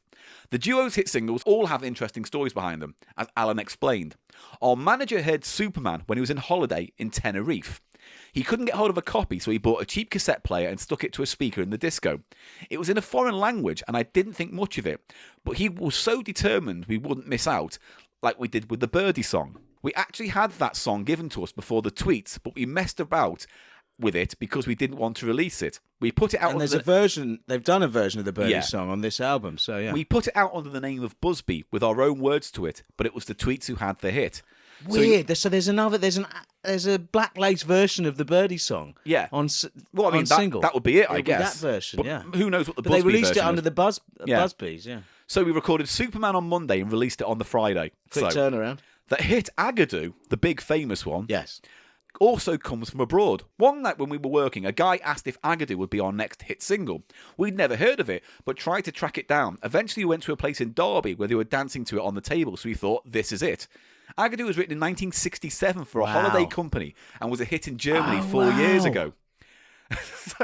their current hits It's just also... a pure, like, ephemeral shit. they haven't written It's like fucking a flexi anything. disc fucking tune, Yeah. isn't it? It's like a... Well, it's like I went to Pontins. Used to have the Crocodile Pontins rock, and you could buy a vinyl single of this crap Yeah, Pontins yeah, song. yeah. Must have been something like that. Yeah. Their current hit also has European connections. I was speaking to the guy who wrote our Eurovision song on the phone one Sunday and asked him to write us a song. He wrote it that afternoon, and we had it finished by Tuesday.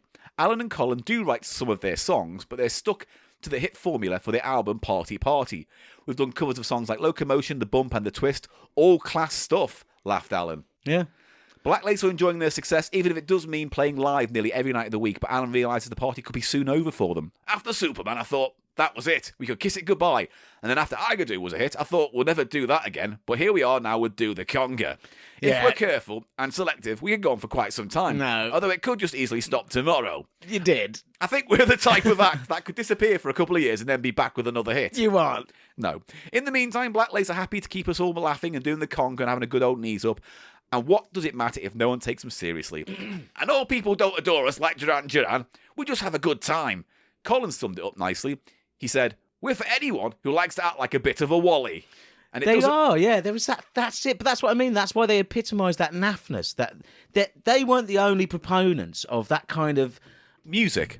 and that kind of movement. Then that was just sort of naff, but didn't care, didn't want to be taken it was seriously. cheap disco dance floor tracks. I mean, you look at that, and you could, if you were a shit DJ at a 40th birthday party, 60th grand, Yeah, this would be you a could gold put this mine. on Yeah. and walk away and yeah, get drunk yeah, at the bar. yeah. Maybe coming back in So 25 should we minutes. have a look at the track listing on this? Have a quick look, because again, So- I was spending a lot more time than I expected on Black Lace. It's interesting to me. Yeah. I was fascinated when I was a child at the time when they were around because they were so shit. Yeah. Do you know what I mean? It was so devoid of any merit musically.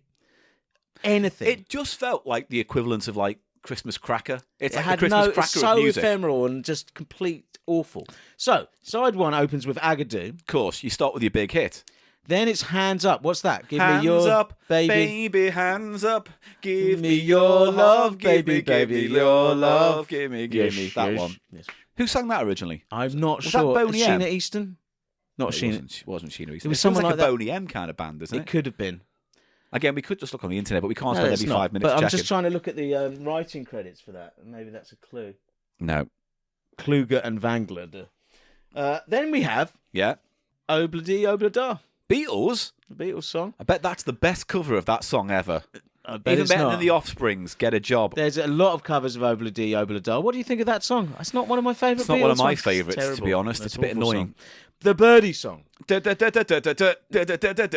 Now- shake your bum. That is extremely catchy in the most annoying, basic But that's way. the point, isn't it? It's an earworm. It's a terrible earworm. You're pissed at midnight and someone puts that on and you go, hey! Thank God we don't live in a world where that can happen. No, there's a big chunk of England that still fucking lives Really? like. Yeah, no, definitely. Definitely, mate. Then you have the Locomotion. Everybody doing a brand And new who dance did now. the original back in the 50s in America? Kylie. Little Eva, was it? Someone Kylie. like that.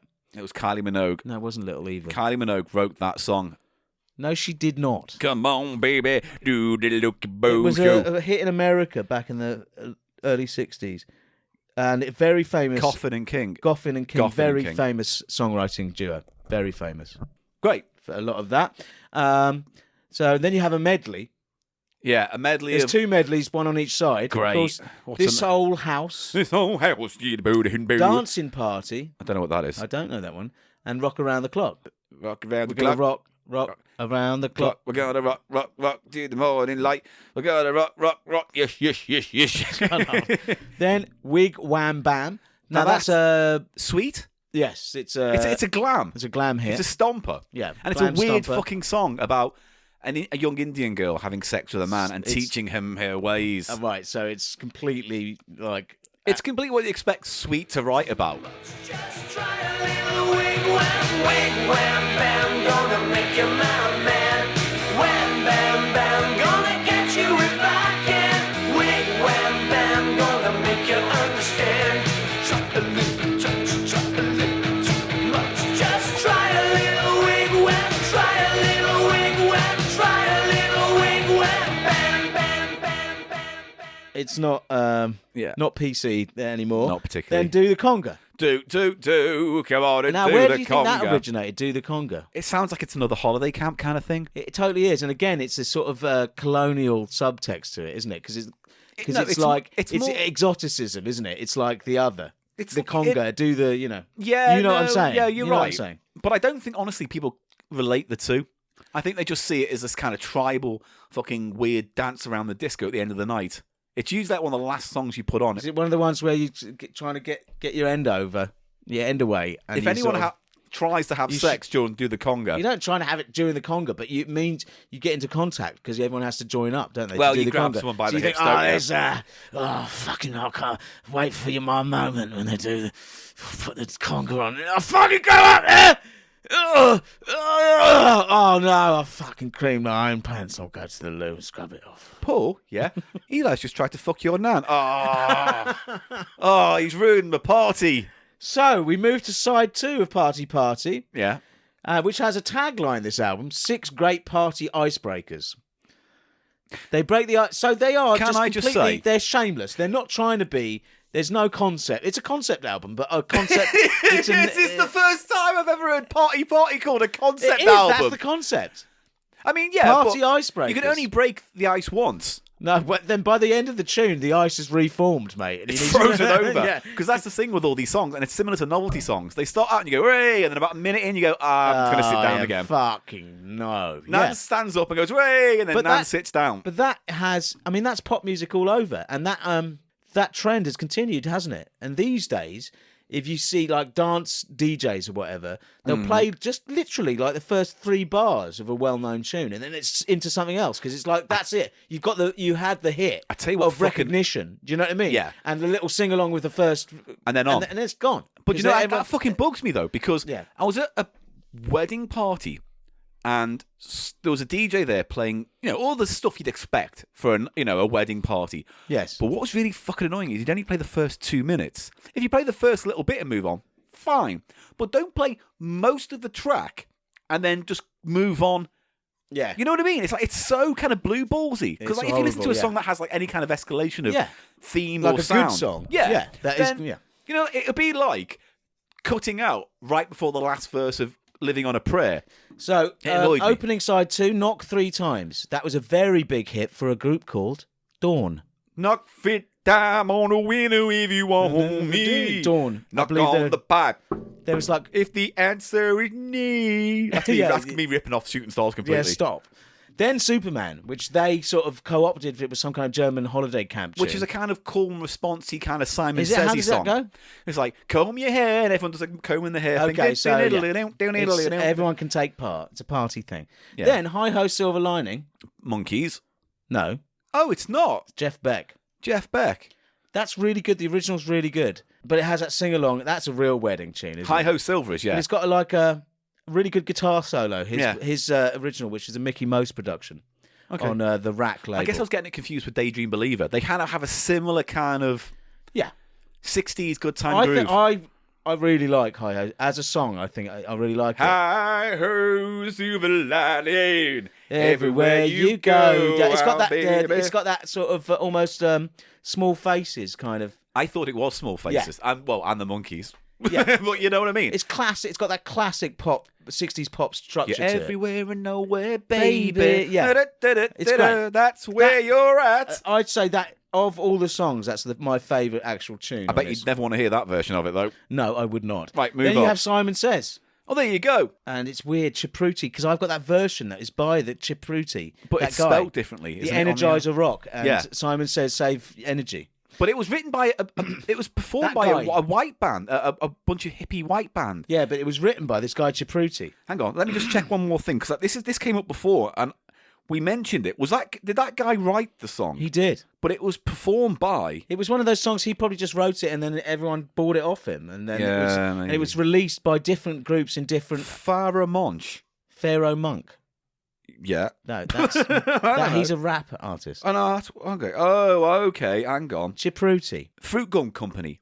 Yes. They were the one who made it big with that song. They had the first hit, but it was written by That chap. Chipruti. Yeah. Yeah. Okay. Sorry. Go on. Okay, and then we have the bump. What is the bump? Oh, that's the hustle. I don't know what the bump is. Who wrote it? Martin and Coulter. Ann Coulter. What, the right-wing No, journalist? Martin Stroke Coulter. What, Martin stroked Ann Coulter? Shut up. Hang on. The bump. Oh, that's about pregnancy. I don't need that. Jesus Christ. Search Hang terms Gannon. Hang on. By Come on. Kenny. Yeah. Let's have a little listen.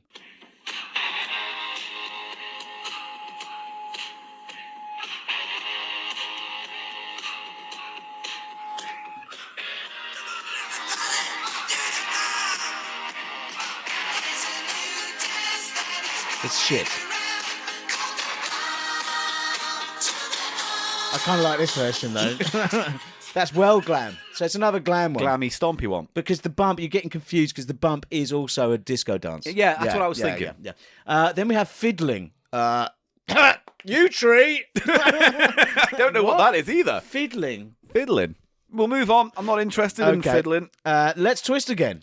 Classic rock and roll song. One of the biggest hits of all popular music. Is that Chubby Checker? Fats Domino. Fats Domino. Is it? Chubby Checker. It is Chubby Yeah, Checker. it's Chubby It's Checker. weird because I was thinking Fats Domino, but that's, he's a blues It's thing. weird that Chubby Checker has based his name on Fats Domino, isn't it? I'm confused. Because a domino's a playing piece, and fat means fat, and Yeah. chubby means fat, Yeah. And Checker. and checker is a checker like for... It's like drafts. Yeah, isn't that weird? Come on, baby!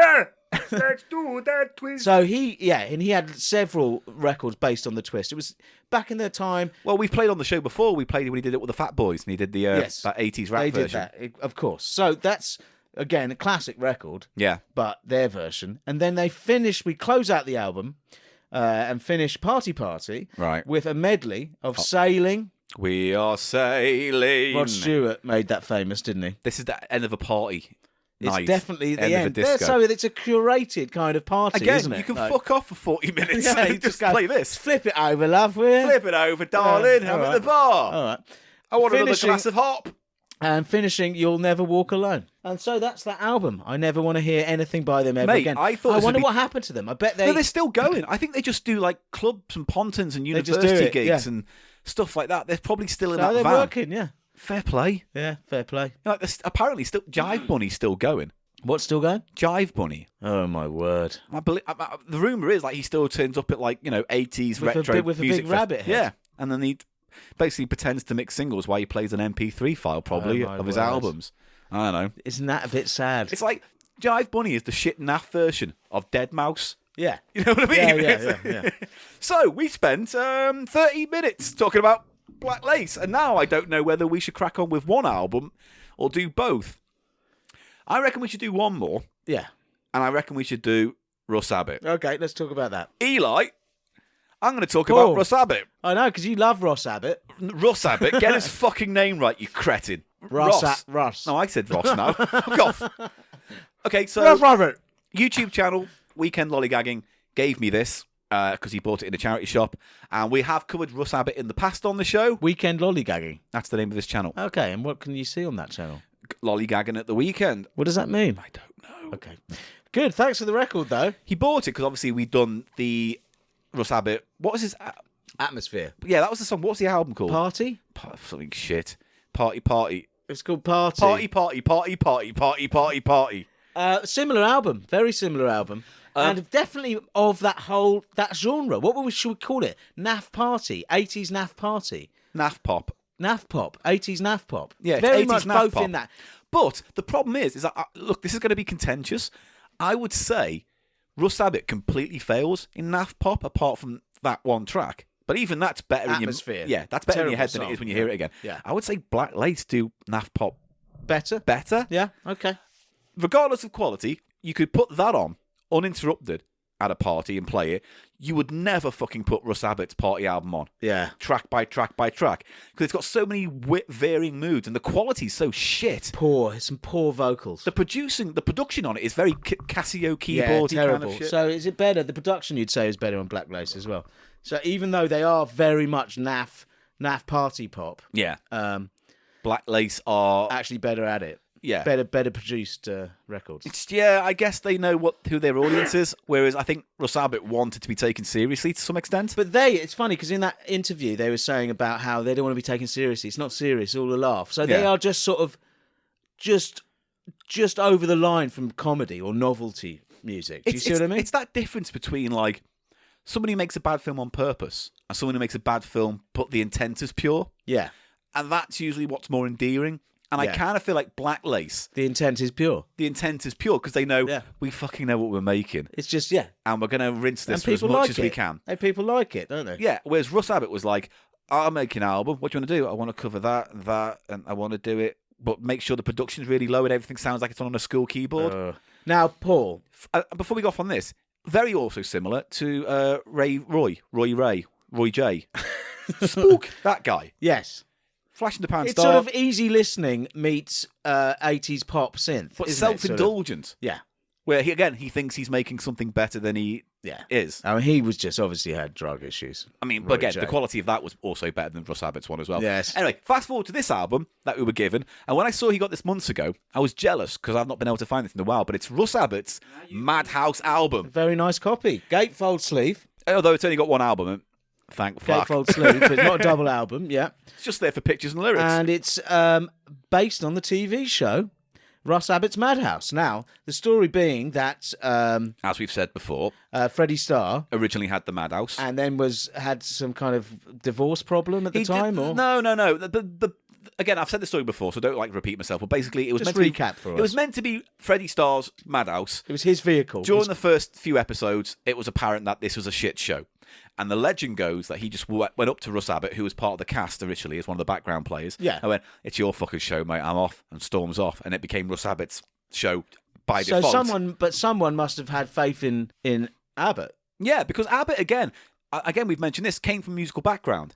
And then started, performing as a drummer. He was a brilliant drummer. And then he, did a few songs. And then someone said, maybe pepper your songs with a bit of comedy.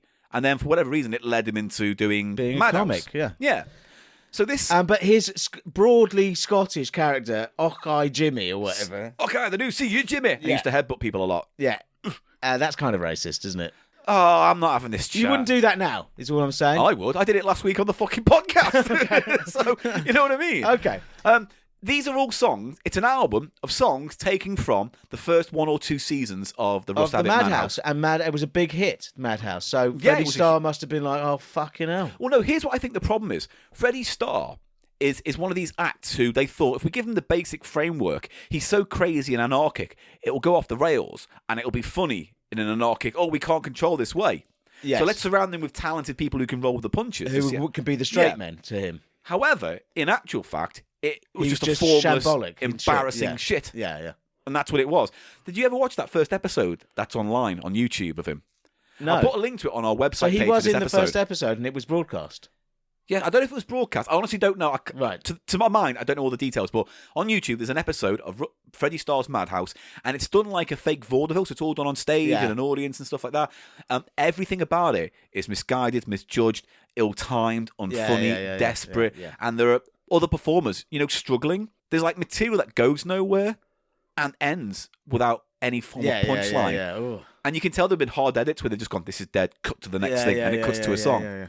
Terrible. So this is Russ Abbott's Madhouse. Yeah. And these are tunes, and they're all sort of parodies of certain things, aren't they? that were popular at the time. Now, I'm just going to go ahead and say this right off the top. After listening to his album, the original Russ Abbott album, I came Party Time or something I it's called. came into this completely willing to shit on it, to go, it's a product of its time, it's blah, blah, blah. Now that I've listened to it, regardless of the quality of the actual material, it's actually fucking quite good. It's well produced. He sings decently in it. All the parodies are done really well. It's just the pinch of salt is, do you like the content of the song? Like, one's called Mother-in-Law. It's still got the 80s tick box. broad sort of humour. Let's make fun of gays and their femininity. Let's make fun of mother-in-laws. Let's Yeah. make fun of foreigners. Yeah. There's the character called Julio Double Glazias, who you may... who do you think that's a parody of? Yes. We have a young audience, so let's tell them. Julio Iglesias, who's Who a is, crooner from but he's the dad of that guy who was big a few years back. Billy Iglesias. No, come on. Enrique Iglesias? Okay, I'll Yeah. take your word for it. Yeah. So the joke with that character is that he doesn't quite know English yet, so his way of expressing love comes across as quite rude because he doesn't quite find Yeah. the right turn of phrase. Yeah. And it works, but it's carry on kind of humour. Yeah, stuff you wouldn't get away with because you just wouldn't get away with it. Because like one of them that I kind of liked. Oh yeah. Was Burnley is Babylon, which is a sort of reggae Rastafarian. Yeah. King Will from the Rastaplasts. Yeah. And he's from Burnley, and he's saying Burnley is Babylon. Mix a Burnley reggae with the local blue. You get the natty dreads in the outside loo. We get so rasta-plastered we don't know what to do, but we're doing it in Babylon. Burnley is Babylon. So I'm living on the street like sitting on the curb, knitting woolly hats and smoking the herb. Smoking sage in Babylon. Burnley is Babylon. Burnley is Babylon. Burnley is Babylon. And they actually totally nixed the riff from Dawn Penn's Feel Like Jumping. Yeah, and that's the Is thing, it isn't Dawn it? Penn? It's not Dawn Penn. Marcia Griffiths. Yeah? Yeah, I believe so. All right, I'll let you stand by that. You know, but that was one of the biggest reggae hits of recent years. You know, Feel Like Jumping. Yeah. Feel Like Jumping. Yeah, all right. I thought you were going to do more musically. Yes. Sorry. Don't. Let's stop with the yesh. But all the humour in it is kind of like slightly adult Beano humour. That's Yeah. why all the kind of titles of the songs are very punny and the bands are very punny. Yeah. But, and as it stands, it's well produced. Quite well produced. Yeah. And the gag isn't offensive inherently. Now, I haven't seen the episode this comes from. I don't know if he's there's blackface in That's it? what I don't Yeah. know, because when he does the Four Bottoms, so you know the Four Tops parody, Does he blackface they're for all that? blacked up Oh, for that. That's terrible. And weirdly enough, they don't. There's a spoof song that they do where there's the Four Bottoms, but one of them's white, and the whole gag is, "Oh, I'm not black, but I'm with the four." But this one is actually a better gag. The inherent gag is that he can't go anywhere without the other three being with him. So like he goes on a date, and they're all there. They're in the back of the car when he's trying to get his first kiss. I mean, it's inappropriate and bad, but it's not. They're not. It's not racist It's in not that hateful. way. It's not hateful. It's not sort of. Yeah. It's more like just ignorance, which I guess is pretty shit yeah. still. Yeah. But But yes. again, like you said, it's that kind of humour from the other. And some of these are just clear parodies, like Upper Norwood Girls by the Bleach Boys on And this. if you want to have a think of what that sounds like, just listen to California Girls. California Girls by the Beach Boys, because it's it's exactly a parody. Yeah. And so on the credits it says parody by, which Yeah. is what I didn't know, but that must be how you get past the copyright issues. I mean, that's a good point. I actually don't know how that works. Yeah, I think you have to say it's a parody. Because the UK have different parody laws than the US. So there's more elastic stretching of the rules in America than there are in the UK. It's a funny one. It's weird because these days people get sued for millions for, if they're Using beef. 3 bars of Let's Get It On or something. Yeah. Exactly. So how would you get away with doing a parody of a well-known song these days? I mean, Could you? First of I don't all, know. probably because you've got ITV and they got their lawyers and they ran it through, they probably got some This is LWT. London Weekend Television Yes. who produced it, the show and the album, apparently. Yes, and that was back in the day where you used to have a different TV company take over ITV on the weekends. With their own programming. London Weekend Television. I had Granada, and I had Grampian. and I had Thames. Yeah. Thames TV during the I week. think we've talked about regional I love TV all that. in the past, That's all gone. That gives me a nostalgia stodge off. Pom, pom, pom, pom, pom, pom, pom, pom. I love that, yeah. And the LWT, it all was like. Do, do, do, do, do, do, So yeah, what other clip are you going to play? Well, for the this? thing is, like, some songs stand up better than others. And I think the one that stands up the best on this is, let me have a quick look, Honey, I'm Just After Your Cash by The Constipated Seven, featuring Whispering Hubert. So should we have a little bit of that right now? Let's have a little listen to that. Don't ask why I act so funny. All I'm after is your money. Honey, I'm just after your cash. I may seem a lizard lounger, but the truth is I'm a scrounger. Honey, I'm just after your cash. I may seem frightfully upper class when I sing Vodeo-Do. The truth is dead, to Smithfield lad. My old mum's a scrubber from Bow. That's why I look such a Nancy. It's the look you Debs all fancy. Honey, I'm just after your cash. Now, the thing is, I quite like that kind of music in both its original form It's like and a when Noel people spoof. Coward parody, Yeah, I think, that is what you'd clipped say. British, What kind of genre of music is that? It's chamber songs, isn't it? Yeah. It's amusing songs. They're little. I just love that aesthetic. It's like The other example Yeah. that really springs to mind is the penis song from The Meaning of Life by. Isn't it great to have a penis? I can't remember the rest. I can't remember it. How weird that just disappeared out of my head. Penis. Yes. A trouser snake, a man's best friend. The cock. It's all right. It's fine. And also, have you ever That's heard? exactly the same, though, isn't it? Yeah. It's a Noel Coward sort of style comic song. I Yeah, guess. comedy vaudeville. No, not No, vaudeville. it's not vaudeville. I don't know. Anyway, but yeah, there's also another one by Jim Dale, who in the UK is known for Carry On films. In the US, known more as a singer and the reader of the Harry Potter books. Okay. But he did a song. What do you mean called- on the audio? Yeah, he did versions? audio books, Okay. and he got awards for that, Emmys and whatever for it, Grammys. I don't know how it works out, but anyway, he's known more for those than the Carry On films. He did a song in the 70s because you got to remember he was releasing songs as an artist, a musical artist, before he joined the Jim Carry Dale. On. Yeah, before he joined Carry On. Yeah. And he did a song called Mother, which is a song about him being mothered. And he's like 30, but Smothered by his mum. she still powders his bottom and dresses up like a So baby. it's like the like Sorry. Yeah, but set in the 30s. Yeah. And it's got the mother. Yeah. I am not a little boy anymore.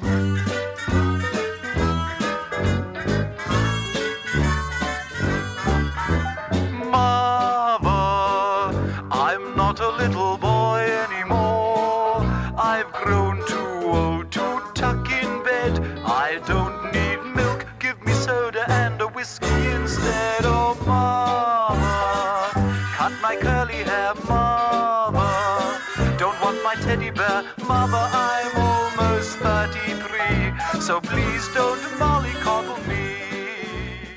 But there must be a name for that style, that sort of upper class comic song, which we Yeah. just don't know. But anyway, this is like that, isn't it? But here's the thing. That stands up because I think, fundamentally the joke's funny. It's about a guy who wanting to marry just this woman because For the money. she's rich, and Yeah. that's fine because it's part of the character. However, it's like when you read lyrics to the song "Mother-in-Law," sung in a Teddy Boy Bebopalooba kind of style, and there's a lyric here which you just think, just Cut the lyric. yeah, you just.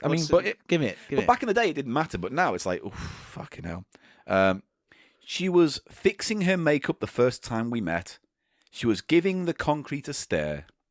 She called me a fairy. I'll never forget. Well, I probably am next to her. So, Yeah. great stuff. It's when homosexuality was completely associated with weakness and effeminacy. yeah, and being the opposite of manly. Yeah. But also they're referring to the mother as being quite manly as a result. Yeah. A bricky type, a Yeah. big shithouse. And it pops up every now and then in these songs where you go, oh, that's fun. Oh, that's distasteful. You ruined it. Yeah. Well, know. it was a different time, Paul. And there's a song on here which is done in the style of Val Doonican, and it's Reasons for Leaving. And the basic gist of the song is there's this kid singing about his dad, and the chorus goes, Reasons for living, you mean? Reasons for Leaving, sorry. Okay. And then the dad said, it's time you knew, with the bills and the mortgages, it's hard to make do. It's not the reason I'm leaving you. It's got a sad twist to it. Yeah. Look, son, we're through. We're right out of food, and I'm unemployed too, but that's not the reason. That's not the reason I'm leaving you. What is the reason? Well, it's because the son, the guy who's singing, is a cunt, an absolute shit. It's like he says, You did this, you did that, that's what yeah, I mean. it's like... My blood and my son is a cunt, is what that song's saying, is it? Yeah, it says, I said to him, Dad, I'm really not bad, and I think that you're being unfair. Just because I told Mum all the things that you'd done, especially with the au pair. Right, so he's grassing up his dad. But, I mean, that's not that, I thought you were pleased when we asked you to feed the pigeons that you keep out the back. It was with good intent that I thought that you meant I should feed them both to my cat. He's a bit of an asshole. And then the last bit is like, he left, how I cried. Oh, Daddy, I've tried. Remember, we all make mistakes. I remember him still as he shot down the hill with his foot pressed hard on the brakes. They'd always been bad. I thought he'd be glad that I'd fixed that very same day. My daddy was gone, but I'll still carry on because Grandad is coming to stay. It's kind of weird, dark song about a sociopathic kid who ruins his dad's life, kills him, and then goes, but Granddad's coming, and he's a soft fucking touch. So that is Russ Abbott's Madhouse, Both, the album. Ronco, another one of those extremely cheap labels. but again, effective because the songs are well produced, the parodies are pretty spot on, and it's well performed. It's just that it's about as bad as, but better than I expected. Yes. But he's gone full comedy there. But then, is this before or after Atmosphere and the Party? Well before. Okay. Because the first track on that is Living It Up, and that's the original theme to Madhouse before see. it became Songs of Joy and Tears of Laughter. Oh, yeah, God. You know when sincerity creeps into sketch comedy, you just think, oh, fuck off. Well, that's what I mean. You've just dressed up a fat woman as a Nazi and made fun of her. Atmosphere, although it's got that naff thing and doesn't take itself too seriously, isn't a comedy record. No. Do you see what I mean? It's a pop record. It's like my dad releasing a song that he expects to get to number one. You know, it's like, Dad, you don't know what music's like these days. Don't release that. Yeah. Someone should have said to Russ Abbott, listen, if we're going to release this song and if you have to make a video, don't wear a fucking jumper during it. It's a nightclub. Wear a shirt with a tie. Don't wear a fucking cuddly jumper. And maybe just comb your hair forward because your bald spot. We've reached the dead centre of the naff movement of early 80s. I would say, if you in any way, shape or form admire the work of Russ Abbott, stay away from his album and get that Madhouse one, and then you might feel it's the appeased. best of it. Yeah. I think the best of the stuff he was doing at the time. Yeah? I mean, look, All right, again, Paul. Now, we've got one more Russ Abbott kinda. tune. Kinda. Well, it's not kinda. It is a tune. Because we talked about it on the show previously before. We mentioned this when we talked about Atmosphere. Let's just cover what happened. I'll let you tell the story then, because I've gabbled So enough. at Digitizer Live, we got a lot of stuff from people, didn't we? Giving us stuff. Lovely, we like it. Thank you very much. It helps make this show. However, this, Paul, Yeah. I don't know if I'll be... Oh, that. Yeah, I wouldn't. This is I don't think we should mention it, because, you Why? know... skunk-infused vodka. given to me by a dodgy man. In a Buxton water bottle. Like, I'm willing to do some risky behaviour in my life. Risk-taking behaviour. That's a bit too far. Can I just suggest that you never drink a random drink given to me by a complete stranger 5 minutes before the end of the night as he shot out the door? Yeah. Because he literally said, here, this is for you. You'll like it. I'm a dodgy old geezer. You'll like that. And it literally is like some herb in... Have you like sniffed it? half I haven't an inch. opened it. Let's have a sniff of it now. Oh. Let's have a sniff. Oh, the half of evil.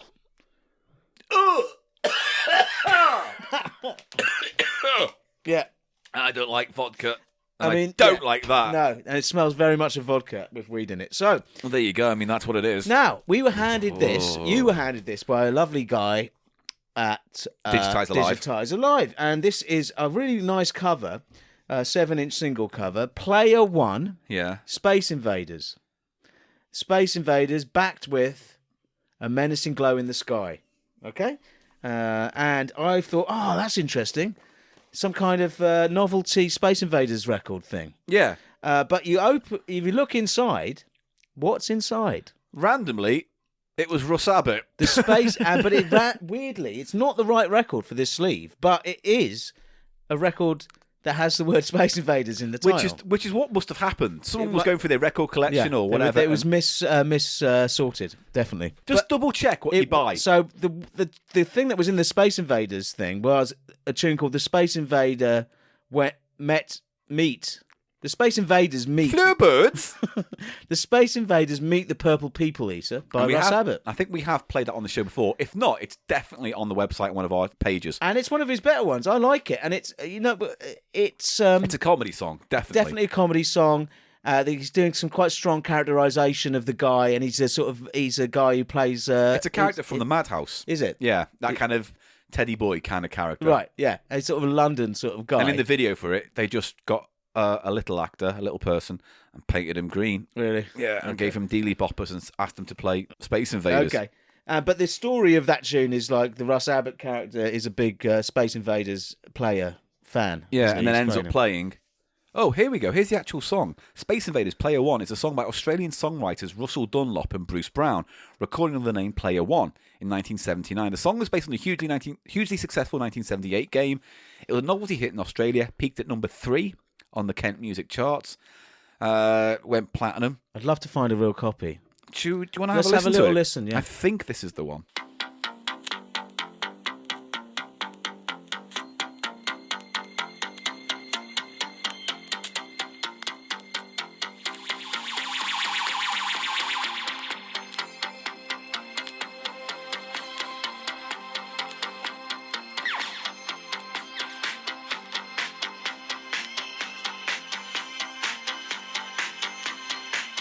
It's instrumental.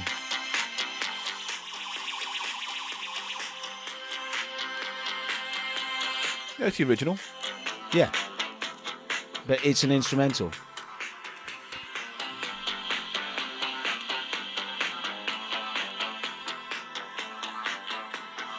It's 5 minutes long.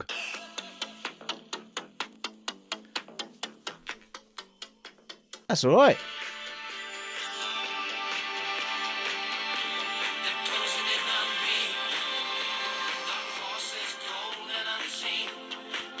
I wish you hadn't sung now.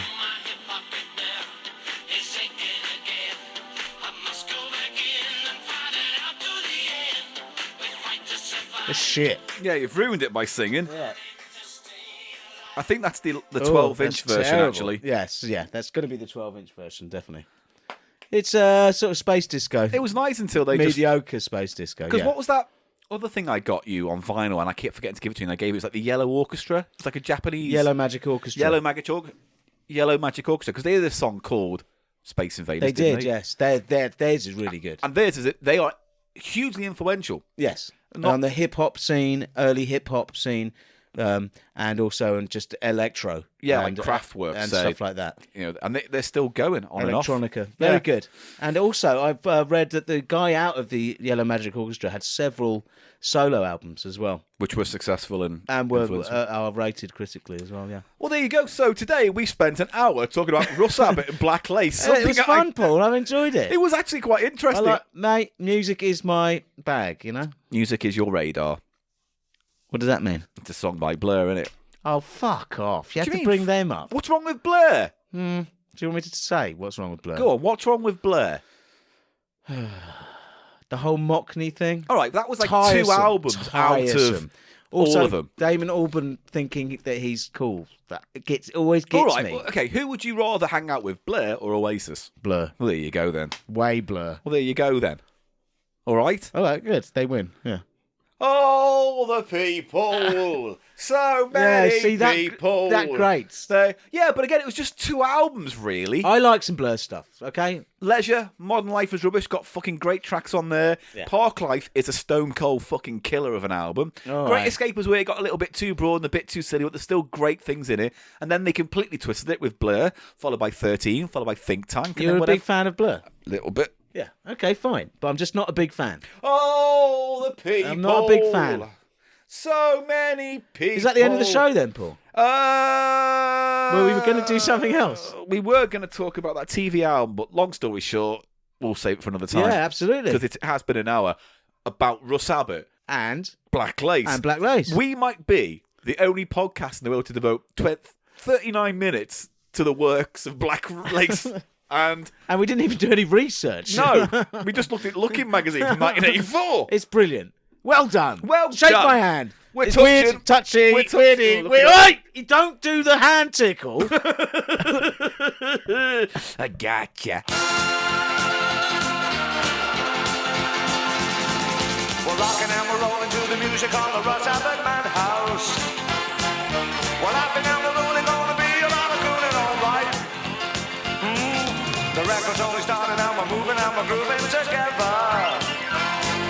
We're gonna raise around, just wanna hear a lot of laughter, alright. Oh yeah, living it up, bumping and a jiving, living it up, ducking and a diving, living it up, weaving and a dealing, living it up, alright. That's right, we're living it up, bumping and a jiving, living it up, ducking and a diving, living it up, weaving and a dealing, living it up, alright. Oh, dirty foppage. Oh, dirty foppage. It's coming. Oh, dirty thwoppage. Oh, dirty thwoppage. I've done my fly down. I'm gonna thwop it.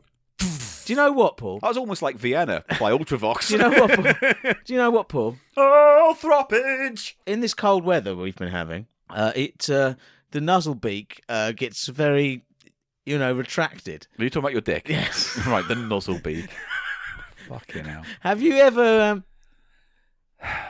Usually, ladies and gentlemen, this is where we sign off. And I'll give you all sign the off social then. media. Do you want me to do it? I'll But- do it. No, because you... No, I will do it. I will do it. Okay. Thank you. No, Listen, wait, before you go any No. further, I'm going to put something that we've done before on Cheap Show, and I'm going to reintroduce right now.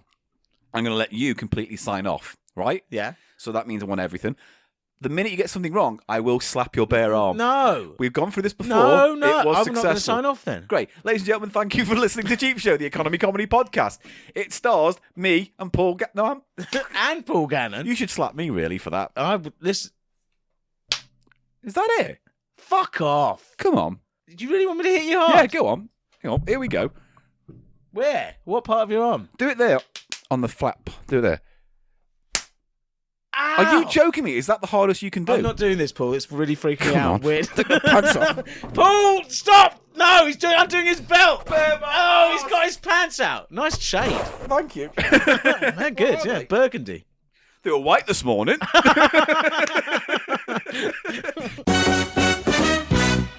Right. So, welcome, Go on then. welcome to Cheap Show. www. Welcome to Cheap Show, the economy comedy No, we're podcast. at the end now. Thank you for listening to Cheap Show, the economy comedy podcast. I've been Paul Gannon. That's I'm Eli Eli Silverman. Silverman. If you want to follow us on all the social medias, let's start at the top. Email us about anything, thecheapshow@gmail.com. The website where we have pages dedicated to episodes of pictures and videos is thecheapshow.co.uk. If you want to get in touch with us on Twitter, it's at The Cheap Show Pod. I'm at Paul Gannon Show. Eli is... Eli Snoid, and that is spelt ELISNOID. You can also find us on Reddit, on Tumblr, on Facebook. We're all there. Just look for Cheap Show It's or all Cheap there. Show Pod. And if you support us on Patreon, thank you very much. For little as $1, you can get extra podcasts and magazines and all kinds of lovely stuff. Check us out, patreon.com/Cheap Show. Thank you very much for the support you give us on Patreon. It really does enrich us and keep us going because, it's 4 years down the line and we're still doing it. And I think everyone listening can all agree the quality has dropped. And so I just want to make that aware. Well, Because I'm sitting here with my pants down. It's since we went weekly, isn't it, man? Yeah, well, we can't go back to fortnightly. Can't we? We can't go back to fortnightly. Full. Anyway, thanks everyone. Yeah. Let's end this on a Fat real... Sal. Let's end this on a nice, chill, relax. Just, because sometimes we go overboard and we go mental. But, I still can't believe you... Look at that, you left a handprint on me. I really went for it, mate. You've got something weird with your senses. That's going to bruise. Yeah, I know. You asked me to hit you real I'm hard. taking a picture of this. I'm going to tell the police. I'm going to tell the police. Don't tell the police. Look at this. Look at that. Yeah, there's a mark. Look at that. You beat me. Wow. I can't believe you'd hit me on Cheap Show. Oh, come on. I've never touched you on You Cheap have. Show. I've You never so laid have. a finger or You todger loom. upon you. You loom. You took your pants down just now. Mate, imagine there was an HR department on this show that wasn't you. You know what I mean? Yeah, Their fucking line be ringing off the hook. Right, well, on that troubling note, let's say Hello, goodbye. Cheap Show at HR. He's doing it again. He's done it again. Paul, yes, it's your third strike. Yeah, I know. Right. Do you know what someone said to me in the call centre today? What? Fuck you. That's not a thing for your boss to say, is it? Fuck that. Is that how we're ending? I don't know. Say it again and I'll make it funnier then. About say someone at call centre, do that. Oh, do you know what someone said about to me today, Paul? They said, fuck you! And I thought, ooh, that's not very nice. Was that your attempt to squeeze in grumpy sections? No. Grumpy sessions in the last Grumpy 5 Sessions seconds. will be making a return appearance, Yeah? but not right now. All right, well, fair enough. Well, 5 minutes. Let's end. Okay. I can't. How do we do this? Just stop. Goodbye. You just say goodbye. That's all. Goodbye. No, I say goodbye. You What, put you're the le- phone down. You hang up. You hang up. You hang up. Goodbye, everyone. Thanks Goodbye. for listening. No, you hang up. Fucking don't talk over me when I'm trying to do the outro. You cheeky fuck. You always talk over me all the time. Bargain You're just bins. talking over me now. You hang up. God.